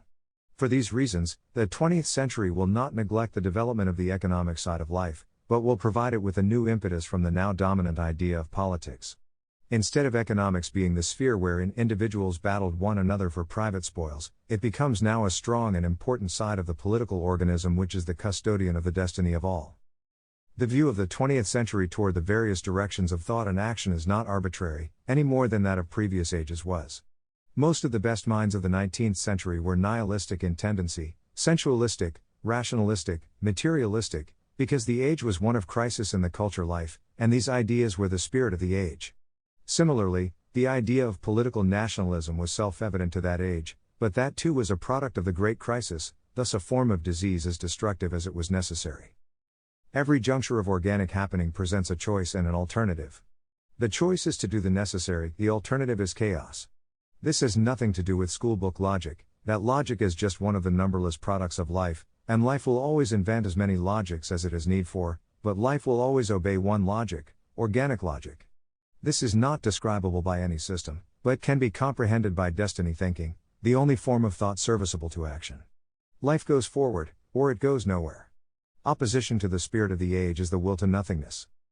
In the realm of theory, this age has as many alternatives as it has ideologists to dream them up. In the realm of fact, it has only one choice, and that is delineated for it by the life phase of the civilization, and the outer circumstances in which we find ourselves at the moment. We know that the transition of one age into the next is gradual, and we know that even as it has fulfilled itself in some directions, it thinks it is just beginning in others. Thus, while science as a mental discipline has achieved its goal, science as a popular outlook for fools and uncreative persons continues to exist. Materialism no longer claims any of the best minds, but the best minds are not in control at this moment. The West is dominated by the outer world, in the control of barbarians and distorters, and they find the least valuable minds of Europe most serviceable to them. Materialism serves the great cause of destroying Europe, and that is why it is forced on the populations of Europe by the extra-European forces. There are two ways in which we are sensible of our great task, our ethical imperative which claims our lives. First, from our inward feeling, which impels us to look at things this way and no other. Secondly, from our knowledge of the history of 7 previous high cultures, each of which went through this same crisis, and each of which liquidated the long civilization crisis in precisely the way that our instincts tell us ours is to be resolved. 2. Our momentary situation takes the form of a great battle, a battle which may take more than one war to resolve it, or which may be resolved by a sudden cataclysmic happening, entirely unforeseeable to us now. On the surface of history, it is the unforeseen that happens. The most human beings can do is to be prepared inwardly. In complete contradiction to our instinct, feelings, and ideas, the 19th century sits leering upon the throne of Europe, wrapped in the cerements of the grave, and propped up by the extra-European forces. This means that the age in which we find ourselves takes the form of a deep and fundamental conflict. These ideas can never live again. Their supremacy merely means the strangulation of the young, living tendencies of the new Europe. Their supremacy simply consists in forced lip service to them. They do not affect the action thinking, the organic rhythms of the age, they are merely instruments of thwarting the will of Europe by holding it in subjection to the least valuable elements in Europe, who are maintained in power by extra-European bayonets. The conflict is far-reaching, it affects every sphere of life. Two ideas are opposed, not concepts or abstractions, but ideas which were in the blood of men before they were formulated by the minds of men. The resurgence of authority stands opposed to the rule of money, order to social chaos, hierarchy to equality, socio-economico-political stability to constant flux, glad assumption of duties to whining for rights, socialism to capitalism, ethically, economically, politically, the rebirth of religion to materialism, fertility to sterility, the spirit of heroism to the spirit of trade, the principle of responsibility to parliamentarism, the idea of polarity of man and woman to feminism, the idea of the individual task to the ideal of happiness, discipline to propaganda compulsion, the higher unities of family, society, state to social atomism, marriage to the communistic ideal of free love, economic self-sufficiency to senseless trade as an end in itself, the inner imperative to rationalism. But the greatest opposition of all has not yet been named, the conflict which will take up all the others into itself. This is the battle of the idea of the unity of the West against the nationalism of the 19th century. Here stand opposed the ideas of empire and petty statism, large space thinking and political provincialism. Here find themselves opposed the miserable collection of yesterday patriots and the custodians of the future. The yesterday nationalists are nothing but the puppets of the extra-European forces who conquer Europe by dividing it. To the enemies of Europe, there must be no rapprochement, no understanding, no union of the old units of Europe into a new unit, capable of carrying on 20th century politics. In the previous 7 high cultures, the period of the nationalistic disease was liquidated by the spread of one feeling over the whole civilization. It was not unaccompanied by wars, for the past has always, and will always, fight against the future. Life is war, and to wish to create is to bring about the opposition of the great naysayers, those whose existence is tied to the past, is sunk into the past. The division of the civilization was in each case resolved by the reunion of the civilization, the reassertion of its old, original, exclusiveness and unity. In each case, from petty statism came empire. The empire idea was so strong that no inner force could oppose it with hope of success. Nationalism itself in Europe transformed itself into the new empire idea after the First World War, the beginning of our age. In each Western country, the nationalists were those who were opposed to another European war, and who desired a general political understanding in Europe to prevent it sinking into the dust where it now struggles. They were thus not nationalistic at all, but Western imperial. Similarly, the self-styled internationalists were the ones who wished to stir up wars among the European states of yesterday, in order to sabotage the creation of the Empire of the West. They hated it because they were alien to it in one way or another, some because they were completely outside the Western culture, others because they were incurably possessed by some ideology or other which hated the new, vital, masculine, form of the future, and preferred the old conception of life as money chasing, money spending, hatred of strong, ascendant life, and love of weakness, sterility, and stupidity. And thus, the extra-European forces, together with the traitorous inner elements in Europe, were able to bring about a Second World War which defeated on the surface the powerful development of Western Empire. But the defeat was, and had to be, only on the surface, since the decisive impulse, as this century knows once more, comes always from within, from the inner imperative, from the soul. To defeat on the surface the actualization of an idea that is historically essential is to strengthen it. Its energy, that would have been diffusing itself outward in self-expression, turns inward and is concentrated onto the primary task of spiritual liberation. The materialists do not know that what does not destroy, makes stronger, and destroy this idea they cannot. It uses men, but they cannot use it, touch it, injure it. This whole work is nothing but an outline of the idea of this age, a presentation of its foundations and universality, and every spiritual root of it will be traced to its origins and necessity. But in this place, it should be mentioned that the idea of a universal Europe, an empire of the West, is not new, but is the prime form of our culture as of every other. For the first 5 centuries of our culture, there was a universal Western people, in which the local differences counted but slightly. There was a universal king-emperor, who might have been often defied, but was not denied. There was a universal style, Gothic, which inspired and formed all art from furniture to the cathedral. There was a universal code of conduct, Western chivalry, with its honor imperative for every situation. There was a universal religion and a universal church. There was a universal language, Latin, and a universal law, Roman law. The disintegration of this unity was slowly progressive from 1250 onward, but was not entirely accomplished, even for political purposes, until the age of political nationalism, beginning circa 1750, when Westerners for the first time allowed themselves to use the barbarian against other Western nations. 3. The Empire of the West is a development that no inner European force could possibly oppose with more than token resistance, but its establishment is now crossed by the decisive intervention of outer forces in the life of the West. The struggle is thus spiritual political, and its motive force derives from the idea of Western unity. At this moment, the existence of the West in freedom for self-development is a function of the distribution of power in the world. The age is political in a sense that no previous Western age has been so. This is the age of absolute politics, for the whole form of our life is now a function of power. Action, to be effective, must be within a spiritual framework.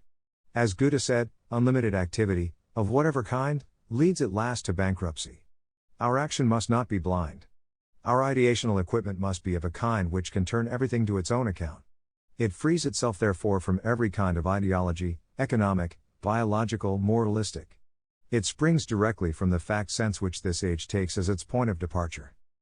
In the universities and in most of the books, outmoded methods of looking at the field of politics are presented. The doctrine is still taught that there are various forms of government which can be moved about from one political unit to another. There is republicanism, there is democracy, monarchy, and so on, and so on. Some of these forms are held out as good, others as bad. It is better to have Europe occupied by the barbarian than to have a Western empire under a bad form of government. It is better to eat the rations that Moscow and Washington allow than it is to have a proud and free Europe with a bad government. This is the very height of stupidity. Asininity on this level can only be reached by ideologists without soul and without intellect. This sort of thing is book politics, and is traceable to the fact that the word politics has 2 meanings. It means human power activity, and it also has the dictionary meaning of a branch of philosophy. Now, if by politics, one means a branch of philosophy, very well. It can then turn into whatever one wishes. Carte blanche reigns in the world of philosophy. But, the real meaning of the word politics is power activity, and in this sense, acting life is itself politics. In this sense, facts rule politics, and the making of facts is the task of politics. This is the only possible meaning of the word to the 20th century, and this most serious moment of our cultural life demands the utmost clarity of the minds of active men in order that they may be entirely free from any trace of ideology, whether derived from logic, philosophy, or morality. And thus we stand before the view of politics which answers the inner demand of the age of absolute politics.